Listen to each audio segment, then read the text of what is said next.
The Great Deception. Comyns, Beaumont. Resonance Bookworks, January 2016. First edition. Copyright The Comyns Beaumont Archive, 2016. ISBN 978-1-326-49967-9. Paperback. ISBN 978-1-326-67328-4. Hardback. Published by kind permission of the estate of William Comyns Beaumont. Copyright symbol 2015. All rights reserved. 4. Contents.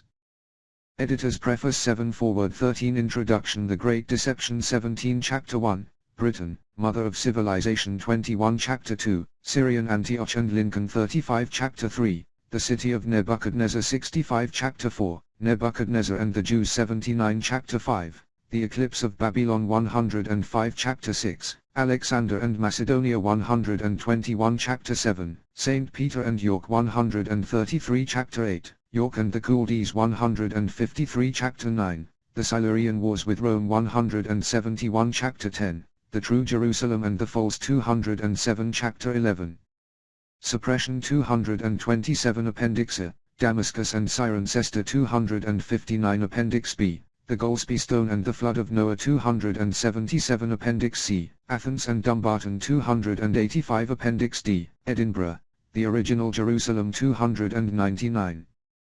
Maps. Insulae Britannici according to Ptolemy. 320. Britannia Meridionalis, southern, 321. Britannia Septentrionalis, northern, 322. Edinburgh identified as Jerusalem. 323. 5. 6. Editor's Preface. I must confess that over 30 years ago I stumbled rather than deliberately walked into a recognition that the history of remote days as passed down was based on false premises in regard to the most famous ancient peoples, both in regard to geography and chronology. From the Riddle of Prehistoric Britain by William Comyns Beaumont, 1873 to 1956. For new readers who have arrived here without having voraciously devoured Comyns Beaumont's 4 previous volumes with their complex revision of history, geography, science and religion gently leading up to this final revelation, have no fear. You are floated rather than thrown into the deep end. Deep it certainly is, but it is less of an end than the beginning of an idea whose time has come round again, like the great year. 1. Before we summarize, let us be sure and remember that what we regard in today's virtual age as so commonplace that those who devise such damning labels have deemed it necessary, nay, essential, to refer to as conspiracy theory, was in the seriously establishment press of the second trimester of the 20th century more akin to actual heresy.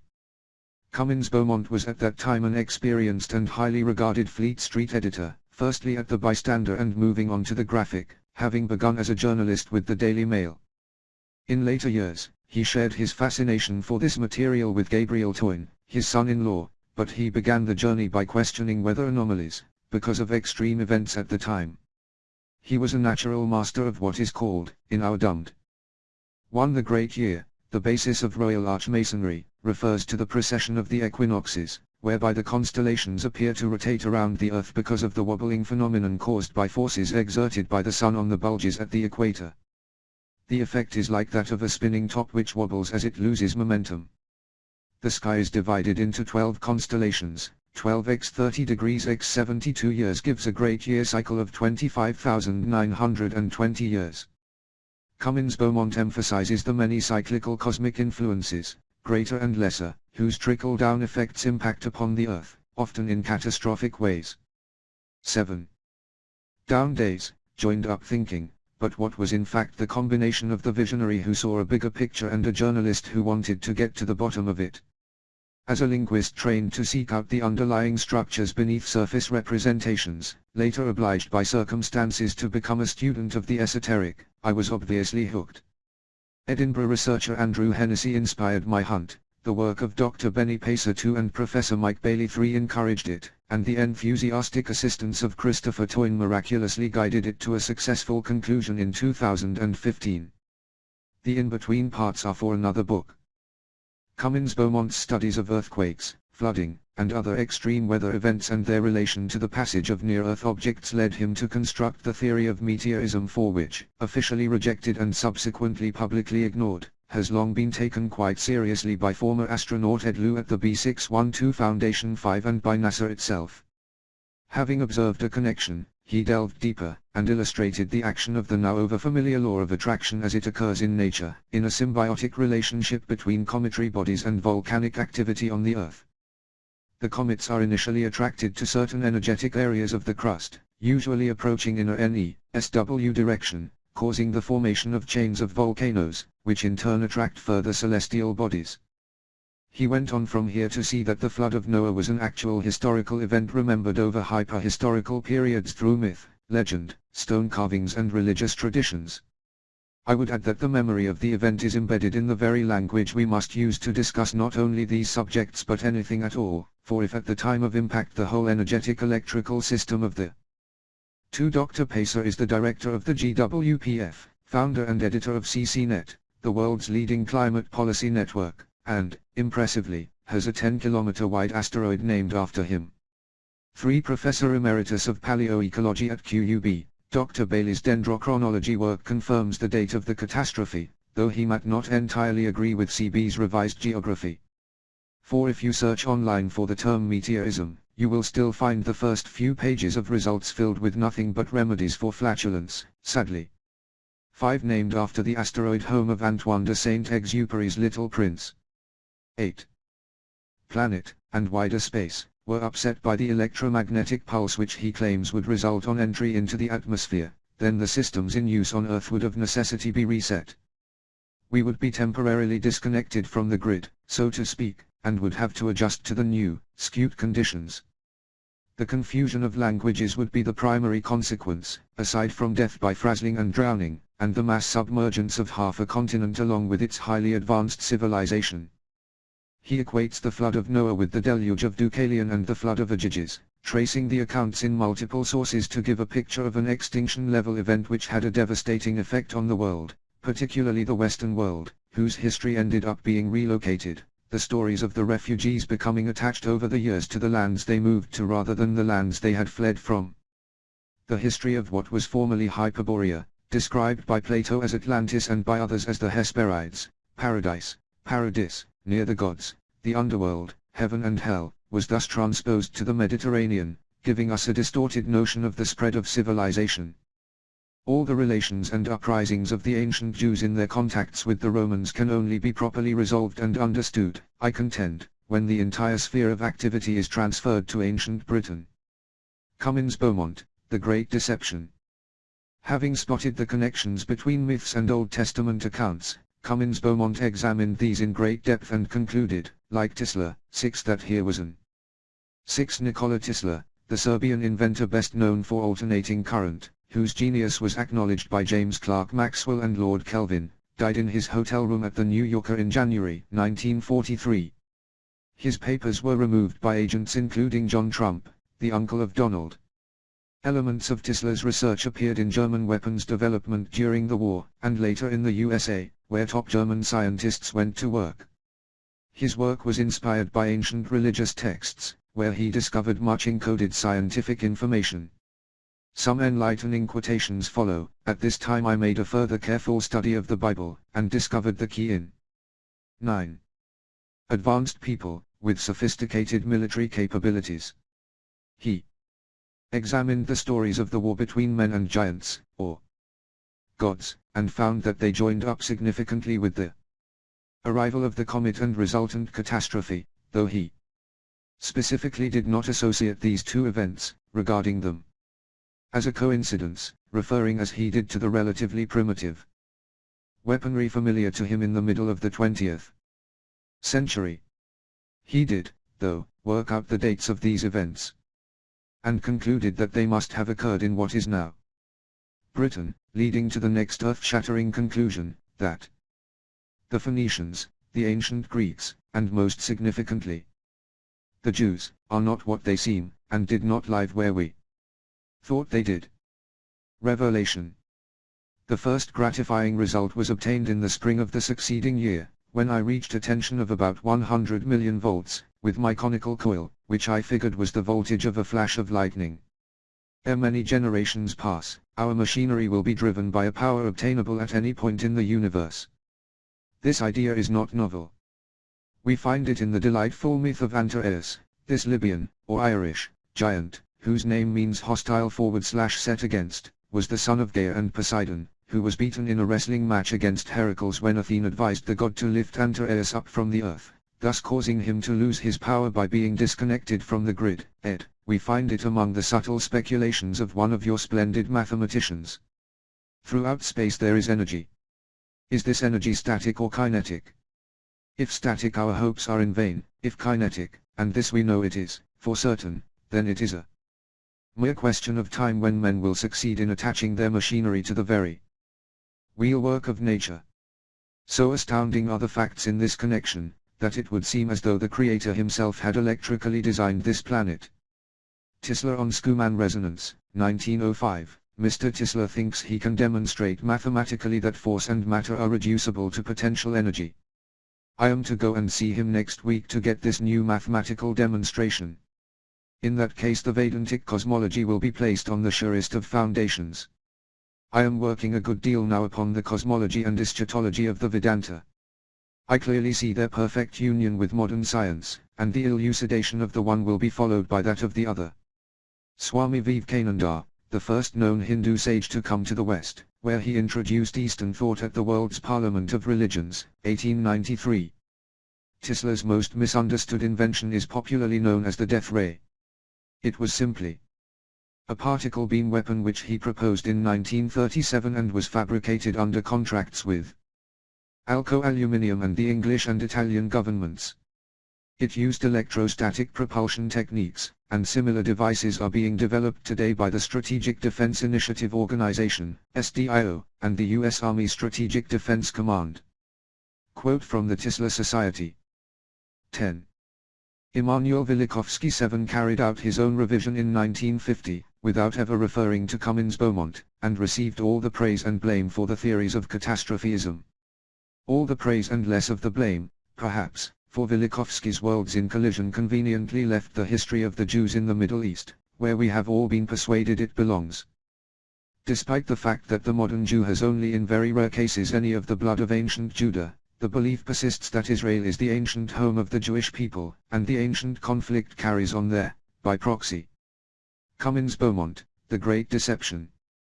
This brings us to the final apocalypse, in its true sense, that of Revelation. For, if we accept that the events of the Old Testament and those of the New took place in the places we are told they did, and if we accept that the story of Jesus is an amalgamation of myths attached to the life of a British Druid in the land comprising Syria and Judea, with Jerusalem in Edinburgh, Antioch in Lincoln and Babylon nicely centered in York, then those place names must be reattributed to the actual sites where the events occurred.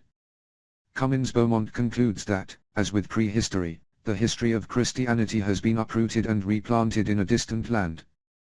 We can only surmise what may be the true significance of the area that Constantine gave his name to, Constantinople, now Istanbul, so that the history of Judea and Syria, in reality the history of northern and southern Britain, had to be relocated there, but it is clear from the value placed upon Comyns Beaumont's work by those who have an inkling, especially those in high places in Scotland, that he stumbled on 2. 7. Velikovsky, 1897–1979, born in Russia, was a Jewish independent scholar, best known for his catastrophist work Worlds in Collision, over which controversy still rages, see de Grazier. To his death he insisted he had not even seen, let alone been influenced by, Comyns Beaumont's work. 11. Something huge, so huge as to be almost, but not entirely, invisible, hidden, if not in plain sight, or in plain sight, then certainly in plain sight. He suggests that the white horses on our hillsides may be markers for flying machines, by taking a loftier view. Extending the horizon to a loftier view, I claim that Jesus of Nazareth was born and raised in Somerset, the most sacred ancient area in the world, did the world but know it, and where he first strove to make the world and his generation practice the virtues of love, charity, compassion, forgiveness and justice in a world then beset by passion and hatred and lawlessness. Comyns Beaumont, The Great Deception. Janice Mendez Editor 2016. 12. Foreword. Tap tap tap zing click tap tap. A strange and wonderful musical instrument reverberated late into the night down the drafty corridors of a magnificent, although somewhat faded, Irish big house, built around 1700 by the son of a Cromwellian grantee. I had a certain affinity with my grandfather William Comyns Beaumont. We were both broken-winged birds being looked after in that sanctuary of Lodge House, Tipperary, once known as Ballycrogan. I was a fledgling grandson that had fallen out of the nest of my parents' chaotic theatre life as they toured, struggling to survive in post-war depressed England. CB, as he was known throughout Fleet Street, was seemingly a broken-winged, gaunt old man in his blind dotage, being looked after by his middle daughter, my Aunt Ursula, commonly known as Babs, and her Anglo-Irish husband Bruce Pike. Tap tap zing click. The old Fleet Street Remington No. 12 typewriter worked with oiled and frenzied efficiency. CB was anything but in his dotage. Almost blind, yes, but that incredible mind was laying out his last great manuscript, including knitting together all of his previous theories. These are laid out in The Riddle of the Earth, 1925, The Mysterious Comet, 1932, The Riddle of Prehistoric Britain, 1945, and Britain the Key to World History, 1948. This last manuscript propounds the ultimate subterfuge by Emperor Constantine the Great to reconstruct the story of Jesus away from the British Isles and place it in the now Middle Eastern Holy Lands. This is the Great Deception. There was a time that Pompa, as we grandchildren called him, made me angry with that sort of foot-stomping intensity that only a tiny child could show. It was not for that tall, gaunt, mysterious and distant air. On reflection, over half a century later, I see that CB was 13. Actually charming, and inclusive of the tiny tots around him. He often took my baby hand. It was thus on one such occasion. Together, hand in tiny hand, we watched the harvesting gang snaking up the long driveway to Lodge, an old steam engine spewing smoke, towing the great threshing machine, with a procession of men loaned from all the local farms, pitchforks thrown over shoulders, proudly singing IRA rebel songs. This was the most exciting day of the year on a big farm for a young boy, maids scurrying around, long tables of Irish soda bread, lashings of newly churned butter, and tankards of Guinness for the men in the long room, as the creamery was called, old Paddy's ratting dogs, racing around the bales of barley as they were threshed out, breaking the necks of monstrous, escaping rats, the huge straw stacks growing by the minute and those great machines. There, in our paddock, proudly puffing, blowing, grinding and cranking, their long belts spinning, turning the threshers and shakers. What machines indeed! I turned to Pompa, squeezing his hand tight. Isn't that the biggest straw stack in the world? CB considered thoughtfully and replied, no, no, no. We have bigger ones in Surrey. I was so cross with CB for that. But only momentarily. I took my revenge on Pompa by playing drafts with him on many evenings, often slipping a new queen or two onto the back of the board, he being blind to this act of deception and intrigue. I just don't know how you always win at this game, young Christopher. I think he really did. Such was the humanity and depth of CB. That twinkle in his eye spoke legions. I have, however, disliked Surrey to this day. I write of these personal anecdotes from long ago because they are the measure, at least my measure, of the man. One desperately sad. 14. New Year's Eve at Lodge, Aunt Babs told me that Pompa, who had already returned to a home in England, had departed to join the comets that he had so long ago introduced to the world in his writings. This was the 30th of December, 1955, I was only 8 years old. CB was buried at St. John at Hampstead in Plot 090, in close proximity to George du Maurier and wife Emma, their daughter Sylvia Llewellyn Davies, and the Llewellyn Davies boys, John and Michael, two of the brothers that were the inspiration for the Lost Boys in Sir J. M. Barrie's Peter Pan. CB's brother-in-law Sir Gerald du Maurier first played Captain Hook, as well as George Darling, and produced Peter Pan in the West End and around the country many subsequent times, while playing the dual roles. All six are part of the family tapestry. CB's relationship with Sir Gerald's daughter, Daphne du Maurier, and his effect on her writings, is only now becoming apparent. As a young author, Daphne was fascinated by his cosmic catastrophe theories and writings.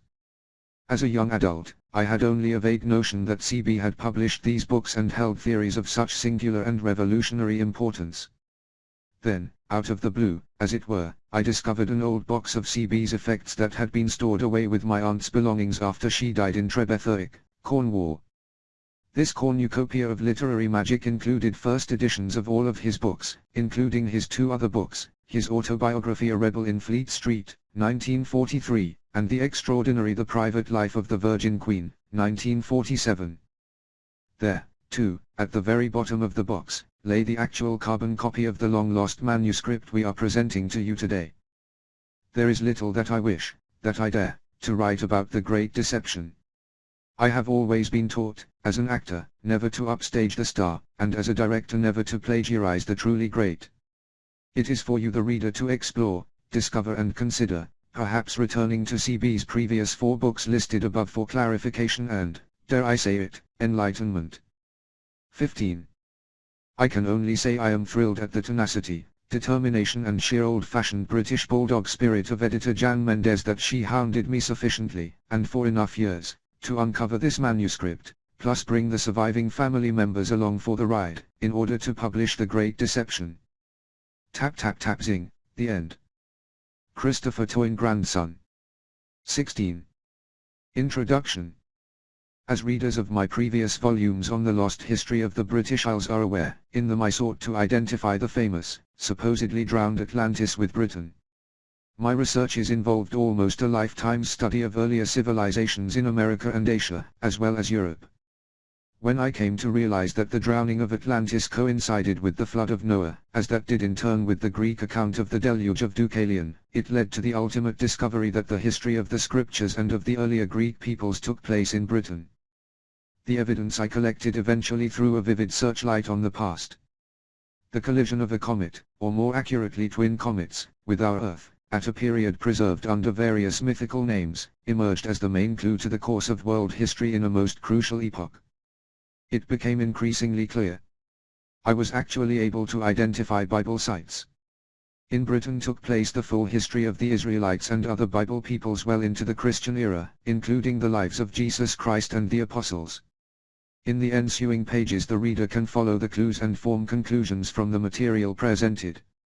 In my last volume, Britain, The Key to World History, 8, I identified the sites of many famous biblical cities and events, and here I give considerable attention to 3 of them, which in different ways were of outstanding importance. First, York, which bore many names through long centuries, Babylon, Strato's Tower, Jericho, and, lastly, Roman Caesarea. Second, Edinburgh, immortalized as the original Jerusalem and later as Caerleon, City of the Lion, which had nothing whatever to do with Wales, and third, Glastonbury, or Avalon, closely linked to Christ, who was born in Somerset, then known as Galilee. If these claims are true, how could the world have been deceived? 8. Resonance Book Works. 17. Here it need only be said that evidence exists which shows deliberate alteration and suppression of important Roman records relating to Britain, whereby names, places, and objects were disguised, for a definite purpose, at a later period. Many valuable clues were eradicated, including the bulk of the work of Tacitus. The name of the Jews in Roman history of the period was carefully expunged, and they appear as the Silurians, or Cilias, a variation of Illyrians, their more classical name, both being geographically correct. Who could have possessed a motive for this elaborate deception involving tampering with classical writers, suppressing others, and deliberately misrepresenting past history and geography? And, granted the desire, who would have possessed the power and means to put it into operation? The answer is Constantine the Great, the world dictator of his age, who in his youth had known Britain well.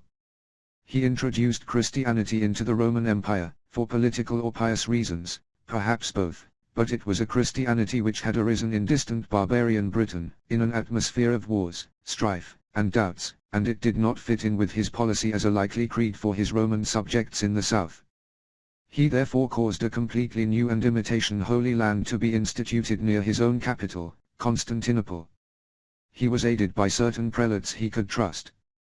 He caused miraculous discoveries to be made, such as the original cross of Jesus, and even those of the 2 robbers crucified with Christ. Jerusalem, the New Jerusalem, was built, splendid churches were erected, and the holy places were proclaimed, despite the fact that Hadrian had destroyed the original Jerusalem stone by stone nearly 2 centuries before, in Britain. Christ and his disciples, who had never set foot in the newly created Holy Land, were transferred spiritually from the scenes truly sacred to Christians, to a far distant region, away from the hampering history of Judaism and free of the Mosaic influence on early Christianity, which Rome largely eradicated. 18. Briefly, such is the explanation of the mystery.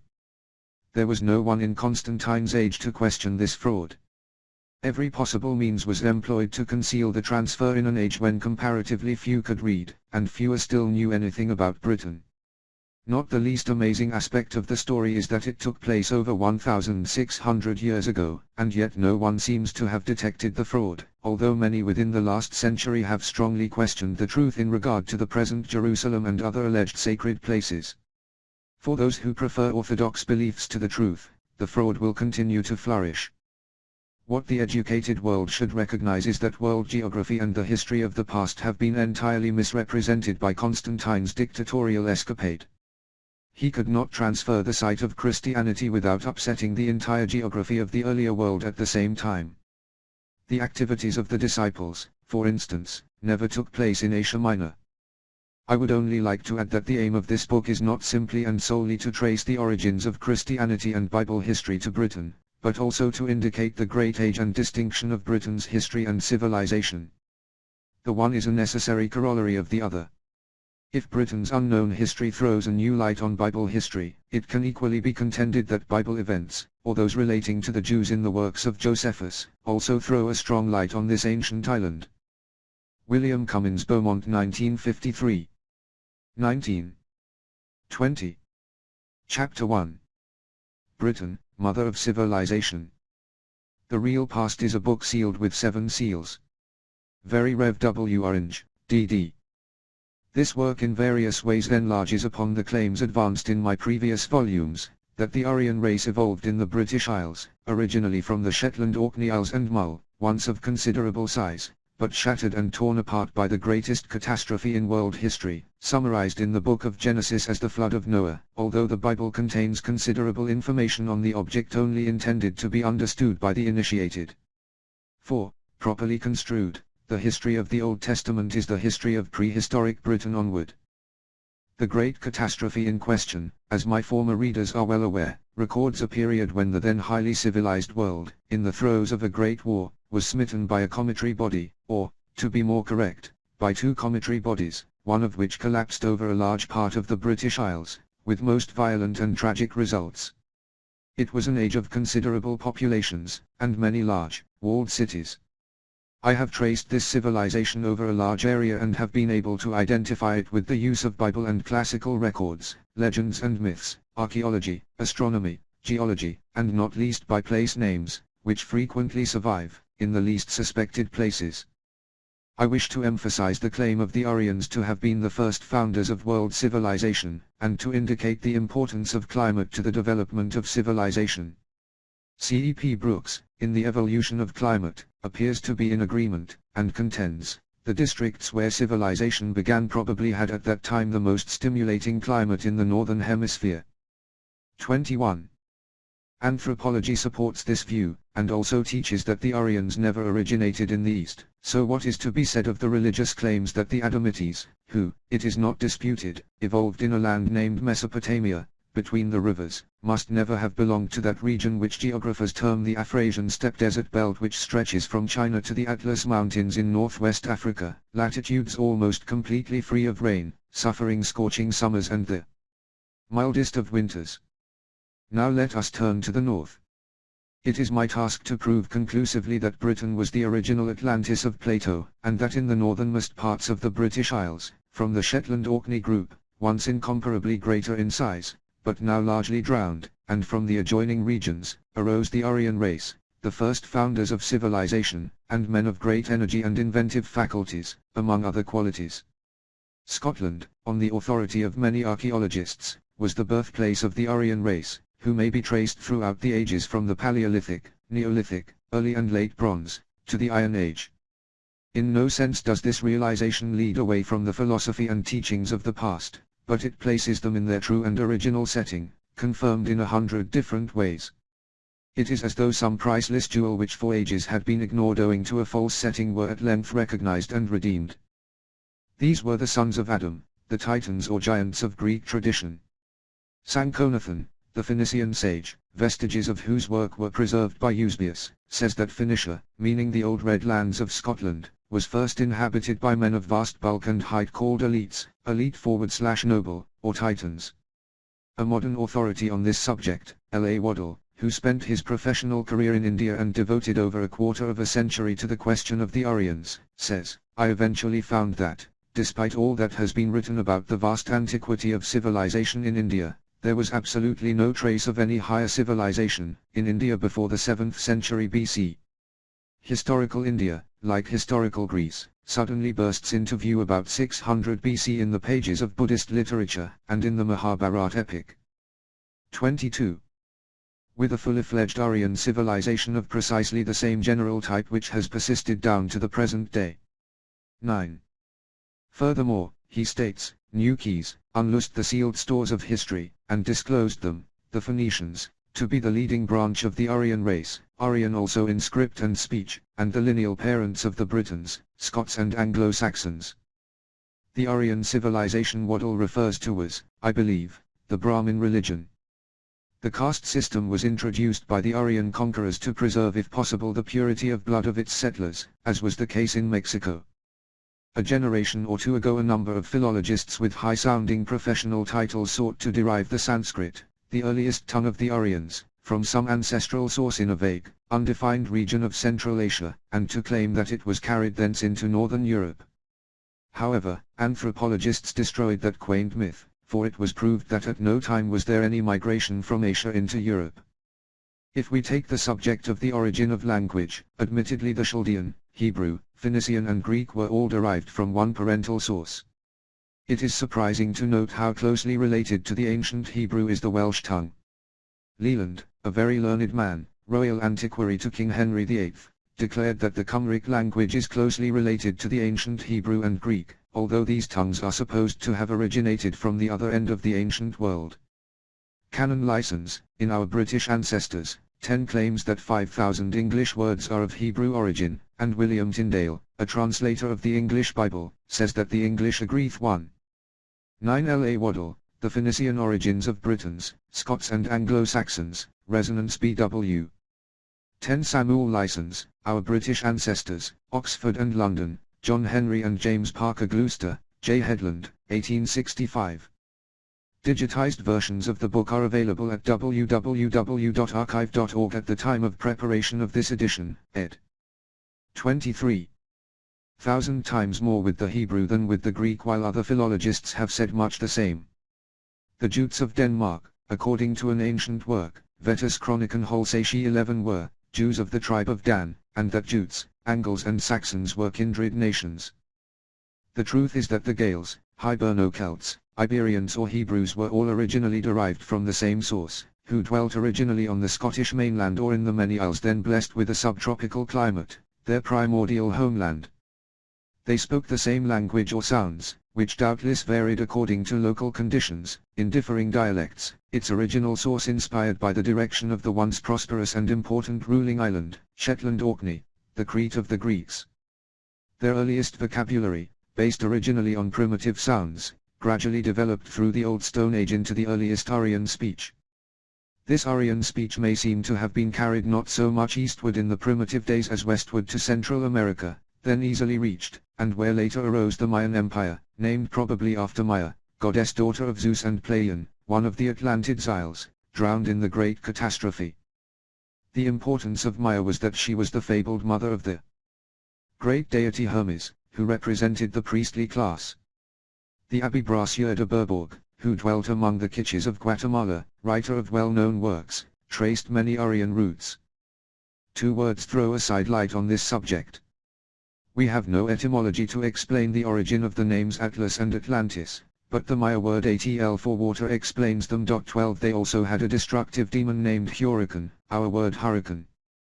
11 Ednote, Vetus Chronicon Holsaci is reproduced in a Latin work, Gottfried Leibniz's Accessions Historici, 1698, which may be found in some libraries. 12 Ednote, Livy, among others, associated Britain with the head of a battle axe. I suspect this is not merely a question of the shape of the coastline, but rather it may be related to the Labrys of Thor, a reference to the great catastrophe. This has led to speculation that the To and the Kai, both cruciform in nature, could be interchangeable, so Axland equals Atland equals Atlantis. See Mason by Gilo, Hitchhiker's Guide to the Isles of Wonder, Resonance BW, for more on the To. 24. What it all amounts to is that the earliest known speech can be traced back to its true origin, namely, the British Isles, where we find wide evidence existing of the Old Stone Age, especially in Scotland.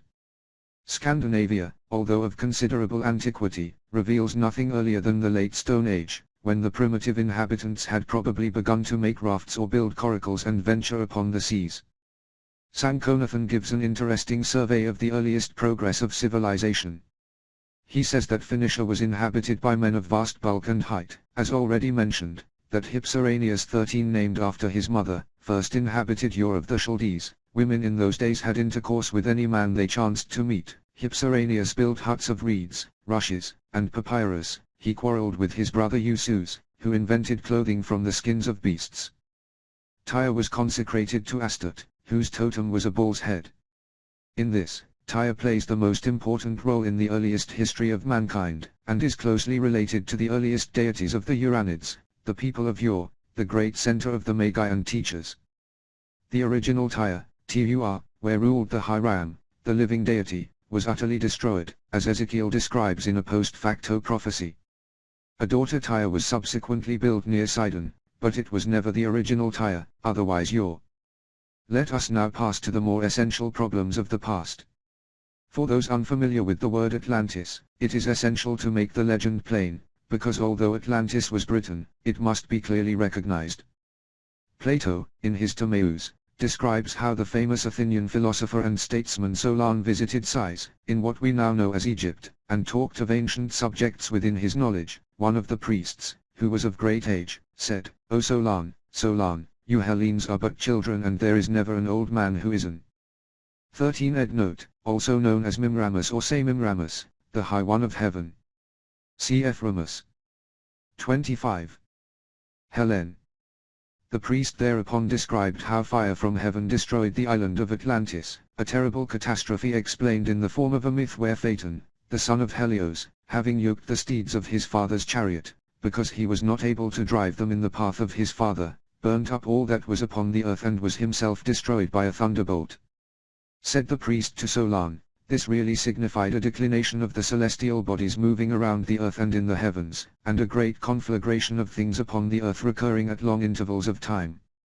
It will be observed that the myth described this declination of heavenly bodies as a chariot. The explanation is that a chariot was a two-wheeled carriage, and on certain ancient coins of Greece, and of Scotland also, the event is portrayed with the steeds in the form of Pegasus and the chariot by wheels, with the twin comets aflame.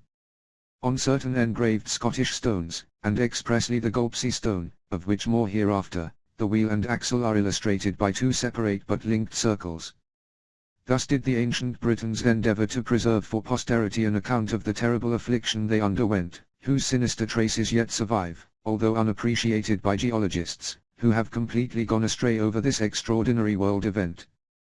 It is true that Britain, in Plato's account, is disguised under the name of Atlantis. But the aged priest proceeded further, "You do not know that there dwelt in your land," he said, "yet speaking of this Atlantis, the fairest and noblest race of men which ever lived, of whom you and your city are but a seed or remnant." He added, "There was a time, Solon, before that great deluge of all, when the city which now is Athens was first in war and was preeminent from the excellence of her laws and is said to have performed the noblest deeds and to have the fairest constitution of any of which tradition tells. The foregoing tells us that, as explained by the aged priest, the original city of Athens had flourished in the island of Atlantis, not in the country we call Greece today. 26. Nor did he stop there. According to the Timaeus, the Egyptians were themselves originally a colony from Atlantis.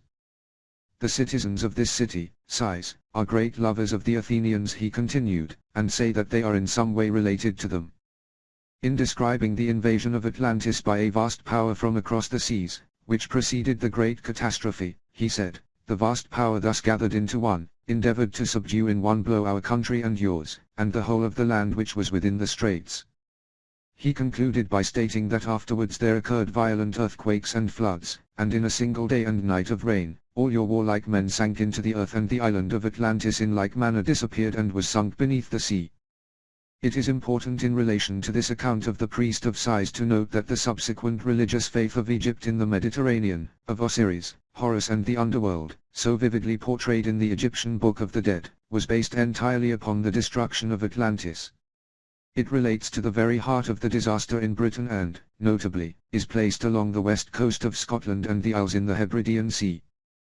The same belief, slightly varied, was held by the ancient Scots, whose underworld lay on the mainland opposite the Isle of Skye. These are factors over which every thoughtful reader should ponder. Our modern world should be grateful to the ancient priest of Sais, and to Plato for giving us this information which otherwise would doubtless have never been realized.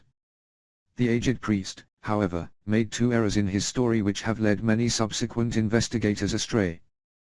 The island of Atlantis may have been largely submerged for a period, and doubtless was, in conjunction with the enormous tidal waves that resulted, but it was not permanently. 27. Drowned, although certain regions in the west were. A great stretch of mountainous heights could not be submerged for good, and this would especially apply to Atlantis with Mount Atlas and many other high mountains. His second error lies in the evident misuse of the term 900 or 9,000 years as the period of submersion of Atlantis from the period of Solon, due to a looseness in describing periods we find in both classic and Bible works. It is opposed to astronomical evidence to believe that the submergence of the island was earlier than 1322 BC, and if we take years to have signified months, and date back 9,000 months, or 750 years, adding it to Solon's period of the 6th century BC, we approximate to the truth. 14 Moreover, in the Critias of Plato, which describes Atlantis in detail, it explains that the Atlanteans were familiar with the uses of bronze and iron, and in short, as confirmed in other directions, the great catastrophe occurred in the early Iron Age, a period of great advancement in the use of weapons of war and other lost scientific discoveries.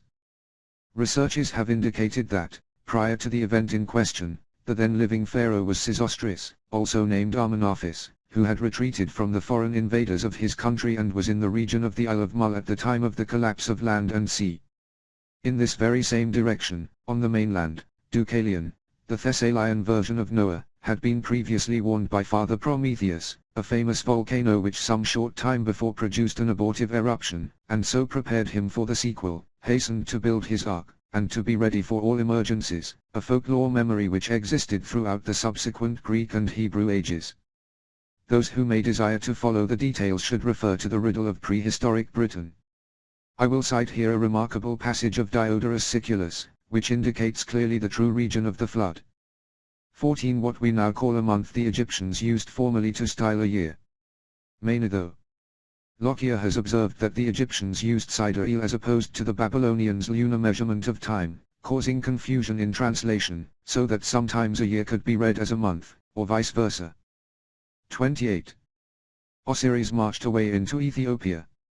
Whilst they were thus employed, the Nile, they say, at the time of Sirius rising, inundated the greatest part of Egypt, and especially that part where Prometheus ruled, inasmuch as almost all the inhabitants were destroyed, and Prometheus was near killing himself for very grief of heart. From the sudden and violent eruption of the waters it was called Etos, eagle. Later it was given the name of Egyptus 15 after a king that reigned there. The last name it derived, Nile, is from Nilios, a king of those parts. What region was Diodorus describing with this wealth of detail? It could not have been the Egypt we know, because Prometheus was the volcano on an island adjoining Thessaly in Greece. Also, if the Nile were a name for the ocean, it could not relate either to the southern Egypt or to a Thessaly in the present Greece. He expressly describes the tragedy as situated on the borders of the ocean, which he says was later called the Nile, a word by the by known to Professor Masters, one of the great authorities on ancient Egypt, but in fact it is obtained from the Sanskrit, where the word Nala signified blue or blue/black, and descriptive of the ocean depths, but never the yellow, muddy Nile in Africa. The term river, however, is used by Homer to illustrate the current of ocean, and the river stream of Oceanus, and it is taking no liberty to claim that it related to the ancient Gulf Stream, which washes the shores of Britain. Diodorus speaks of the river of Ocean, and he says that Osiris, meaning the pharaoh who became later deified as Osiris, god of the underworld, was proceeding into Ethiopia, the Red Lands, when the catastrophe took place. Diodorus, in short, definitely points to a Thessaly and Prometheus by the Atlantic Ocean, and calls it Egypt. So opposed is it to all conventional acceptance of classic sites that Diodorus has been set aside accordingly. It agrees, however, in every respect with the facts relating to the destruction of Atlantis. The original 15 Diodorus I-10. Full details of the flood of Noah, or the Deucalion deluge, events identical in every respect, are given in the riddle of prehistoric Britain. 29. Thessaly, indeed, the only true Thessaly, where today is Argyleshire, and the volcanic mountain Prometheus may be identified with confidence to be Ben M'Hor, Great Mountain, formerly all aflame, which dominates the Isle of Mull. I have hitherto taken the liberty to rely on this classic evidence concerned with the great catastrophe, yet a long volume would not exhaust all the facts, never fully given to the modern world. But I must reluctantly leave this particular aspect to turn to another. That is the Bible evidence, not only in relation to the same tenebrous event, but also for certain explicit reasons. In Britain, the key to world history, much care was given to show that Abraham originally led the Israelite people from the very north of Scotland, where was situated Ur of the Chaldees, his city, near Stennis, Orkney, to the plains of Wiltshire, settling first in the area of Avebury Great Circle, a very ancient Israelite temple. The history of the early Israelites was traced until in the 7th year of David's reign they were driven away by victorious opponents, and trekked to where Edinburgh now stands. There they built the famous Jerusalem, ultimately destroyed by Hadrian in AD 136, and the Jews expelled on pain of death. This and other factors in the history of the Jews are followed up to the time of the reign of Hezekiah, the first Messiah. Here the most vital question of Bible chronology must be broached before we press onward. The great catastrophe did not occur until the 14th year of the reign of Hezekiah, when his capital was almost on the verge of utter destruction at the hands of a vast overseas invading host called Gog and Magog, and also including Assyrians, Persians and others. At that critical hour, when the great catastrophe struck the isle, as Isaiah 26 says, with nearly 200,000 besiegers awaiting the moment to loot the city, Jerusalem was saved by what indeed looks like a miracle. As a part of the cometary crash, a meteor struck the Mount of Olives and split part of it in two, which may be viewed to this day as Samson's ribs on 30. Arthur's Seat, the original mount.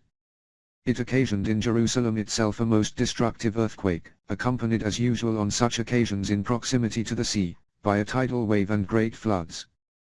Jerusalem, however, survived, and providentially the disaster saved the city and nation, for simultaneously a blast, as Isaiah himself describes it, destroyed the bulk of the invading army whose site of destruction may be inspected to this day not very far from Edinburgh. The enemy survivors, nominally led by Sennacherib, the Assyrian king, but actually by a mysterious Rabshakeh, the lawgiver to the Sakai or Saxons, fled to their own country, their losses being prodigious and all being panic-stricken like the rest of the world at this momentous time. 16. What was the fate of Rabshakeh history does not relate, but there is reason to believe, from veiled biblical allusions to Gog, that it related to him, and that he met his fate with the rest of that great host. Whether or not, the huge invading armies melted away, and the island, whether it be called Atlantis or Britain, or this isle, Isaiah's description, lay in an appalling state, vast regions destroyed by earthquake, and piled up with contorted and striated masses of rock, burning with inextinguishable fires, or flooded by the ocean. The eastern parts escaped very lightly compared to the west, where lay the original land of Egypt, or Mizraim. The dramatic description given by Ezekiel of their fate is, as usual in such matters, in the form of post facto phrasing, and relates to Scotland, the Hebrides, parts of Ireland, Wales and Western England, the latter in less degree, and the land of Egypt, Wales, shall be desolate and waste, from the Tower of Sion, 7, even unto the border of Ethiopia. No foot of man shall pass through it, nor foot of beast, neither shall it be inhabited 40 years. And I will scatter the Egyptians among the nations. And I will make the land of Egypt desolate among the countries that are desolate, and her cities shall be desolate 40 years. Ezekiel 29, 9-12. 16 Zech 14, 4, 6, 8, 10-12. 31. In Britain, the key to world history, I have produced all available evidence to show that Rabshakeh was none other than Moses, that remarkable genius, whose extraordinary and sinister career has never yet been compiled from other than biblical sources. Yet there is little doubt but that he was known variously as Zalmoxis, Zoroaster, Odin, and in a more deceptive setting as Salnus, the teacher of the drunken deity Dionysius, the same as Jehovah, consuming fire.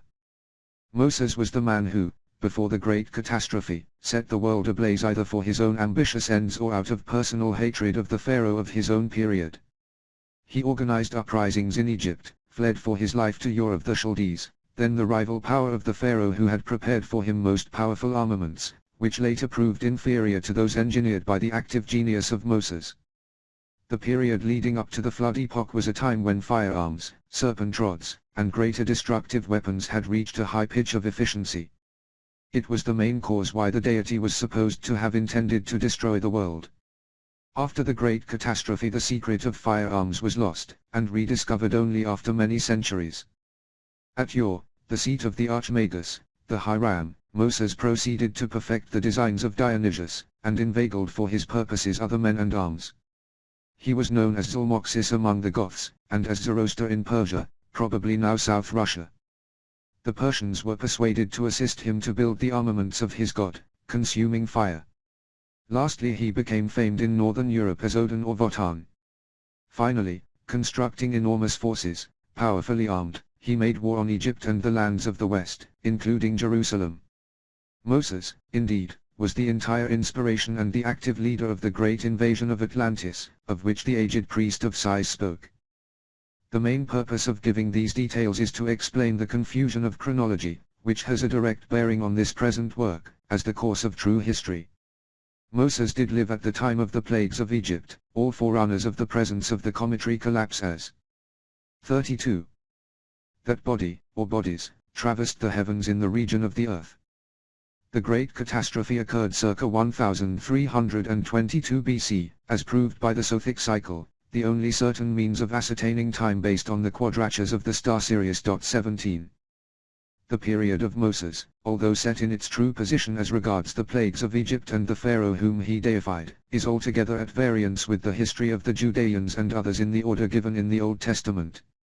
Actually, all the early history of Israel had happened long before Moses' period, for as Rabshakeh he was contemporaneous with Hezekiah, when the Bible lands were invaded by Sennacherib, in which, as stated, Rabshakeh was the leading spirit. How did this error or deception come about? The explanation is that the Bible history of the Jews, which contains nothing in the least sacred to Christianity, is that Moses became subsequently elevated by the Jewish priesthood for their own purposes as their great prophet and patriarch, when they adopted his doctrines. Yet Jerusalem had never heard of him or his doctrines until in the reign of Josiah, when it was burst upon that credulous monarch by ambitious priests for the first time. 2 Kings 2, 23, 3-13, 2 Chronicles 34, 14-21, when later the Old Testament came to be first compiled, at the time of the Babylonian captivity, by Ezra and his assistants, who created Judaism. Past chronology was tampered with recklessly in order to convey to the people of Judah that Moses had been their divine prophet who made them the deity's chosen people ages before, thus giving his ordinances the necessary antiquity, besides claiming that their past kings had been defeated or overthrown because they had run after gods other than Moses. Jehovah. Actually, as Rabshakeh, he had lived less than a century and a half before Ezra and his scribes glorified him as their prophet. 18 Yet we should not lose sight of the power of Odinism. 17 See the riddle of prehistoric Britain, ch. 9, the astronomical doctrine of Hermes. 18 Hezekiah had never heard of Moses, who was a later figure. The account of Moses as Rabshakeh and his siege of Jerusalem can be found in Britain, the key to world history. 33. Thus we come to the final point before passing on. The reader will note, probably with surprise, in this, the third of the trilogy, the remarkable vicissitudes of the famous city of Babylon, which necessarily occupies much space because of its repercussions, but this is because it offers primary evidence of the true course of history relating not only to Britain but to the whole civilized world. I may add that the Babylonian period follows historically and correctly on the collapse of the kingdom of Judah when overthrown by Nebuchadnezzar. The actual period was some centuries earlier than the usually estimated dates, as in such matters classical sources are most unreliable. We will now proceed to the period when the Macedonian king Seleucus Nicator obtained Babylon and Syria as his kingdom after the death of Alexander the Great, and how he spurned the then ruined and devastated city of Babylon in favor of Antioch, both flourishing cities today, the one York, and the other Lincoln. 34.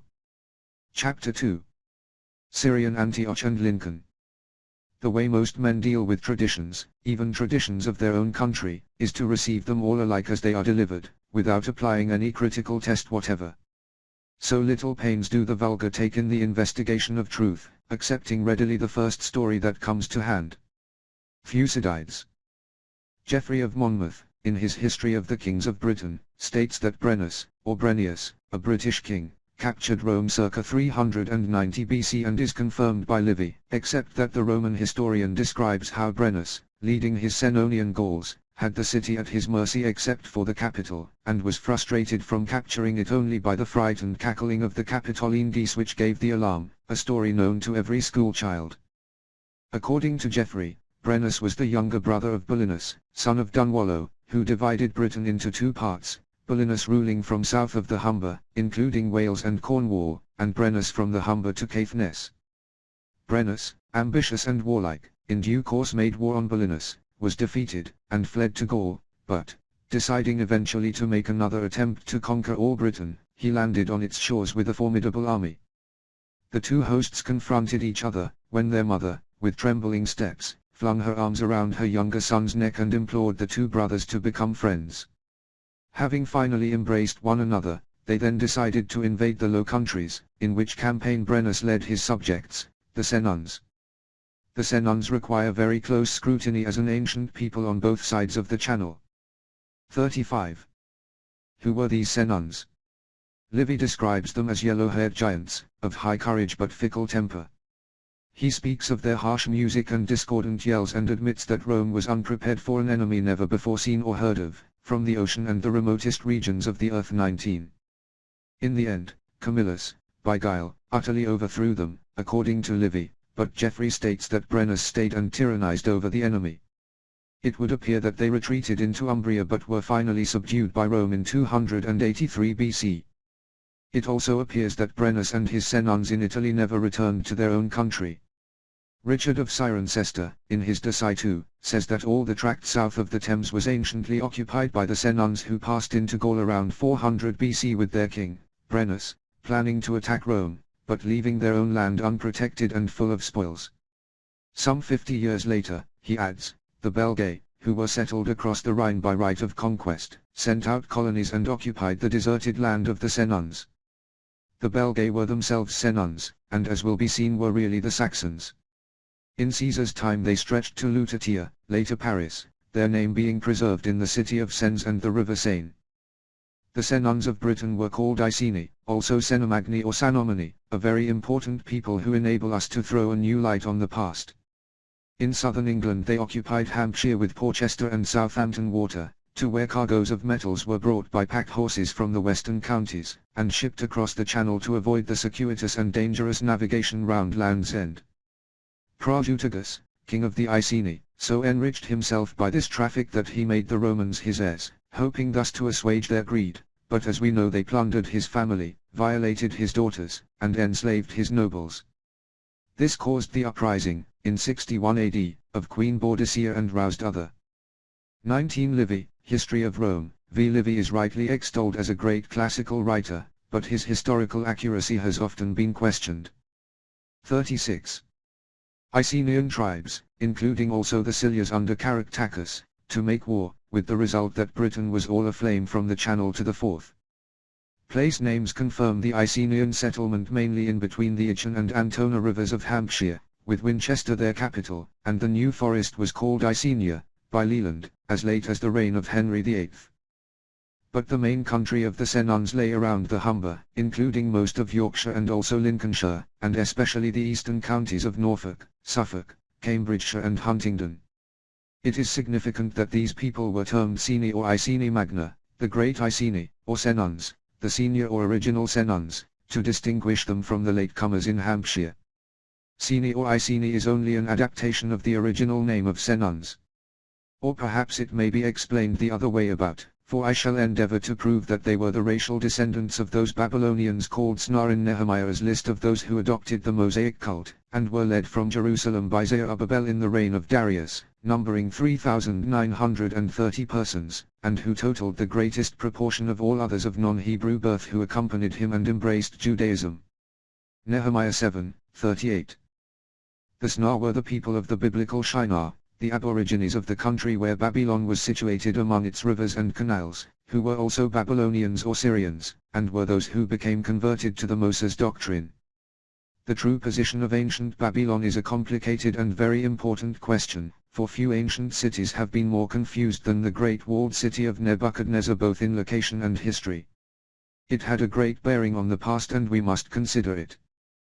Cush was the eldest of the sons of Ham, and the eponymous founder of the Cushites, otherwise the Chaldeans, also frequently called Phoenicians, red, i.e., reddish complexion and hair, or Ethiopians, same meaning, or Thracians, also red-headed and blue-eyed, by the Greeks.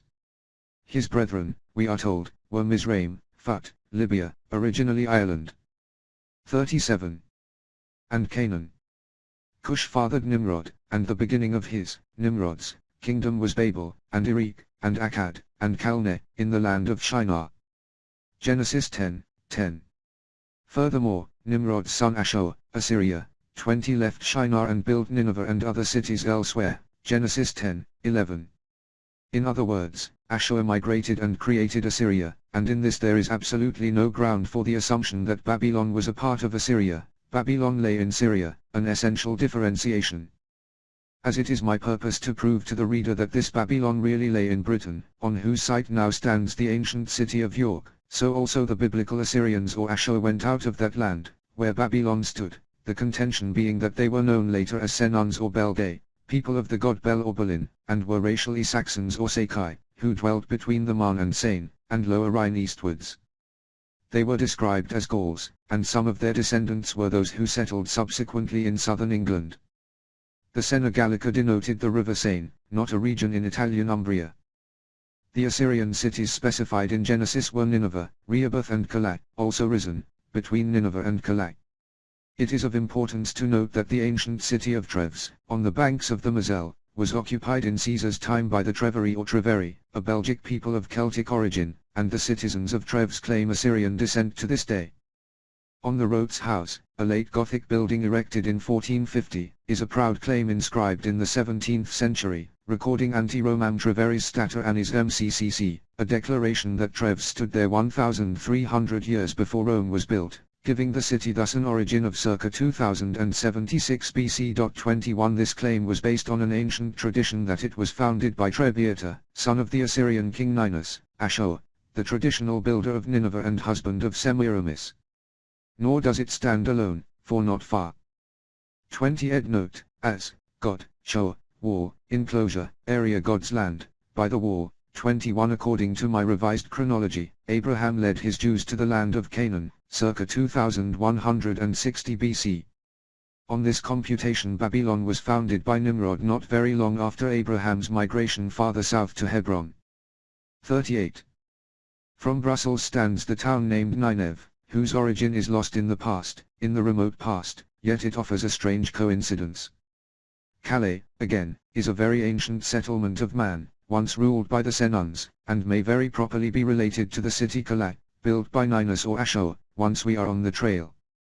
Nor are these mere coincidences, for they need to be taken into account with other antiquarian sites of biblical and classic importance in the very essential revision of ancient topography in northern Europe. If, therefore, Ashur or Ninus quitted his original parental home in the land of Snar, in what is now Yorkshire, and started on his own in the Low Countries, not far distant, we must discover the true site of ancient Babylon accordingly. Bearing in mind the great antiquity of Britain, there need be little surprise if the Senons of the Low Countries, including the Trojans, proved to be a younger branch of the Snar, or the Sini Magni of eastern England.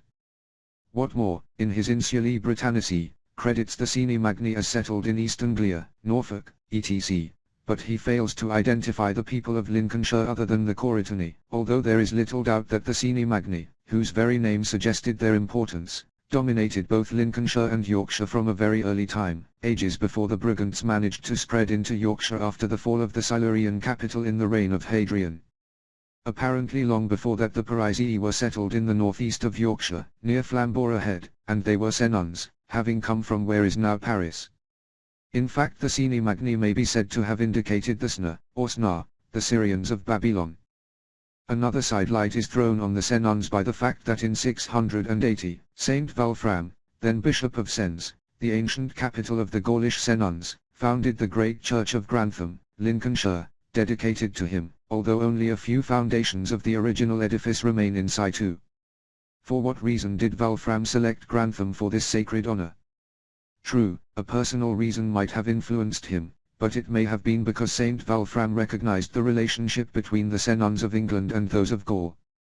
The bishopric of Sens became later the seat of an 39. Archbishop who was primate of Gaul and Germany. A further indication of the territories of the Senons is Geoffrey's statement that Brennus led his Senons against Rome and that his sovereignty was from the Humber northwards. Josephus says, in his Antiquities of the Jews, that the plain in which men first dwelt was named Shinar, and that they descended from the mountains and fixed their habitation in that plain, from there God caused them to send colonies abroad to people the earth, and that Nimrod, son of Cush, was the leader who built a tower of burnt bricks and bitumen to defy God in another flood.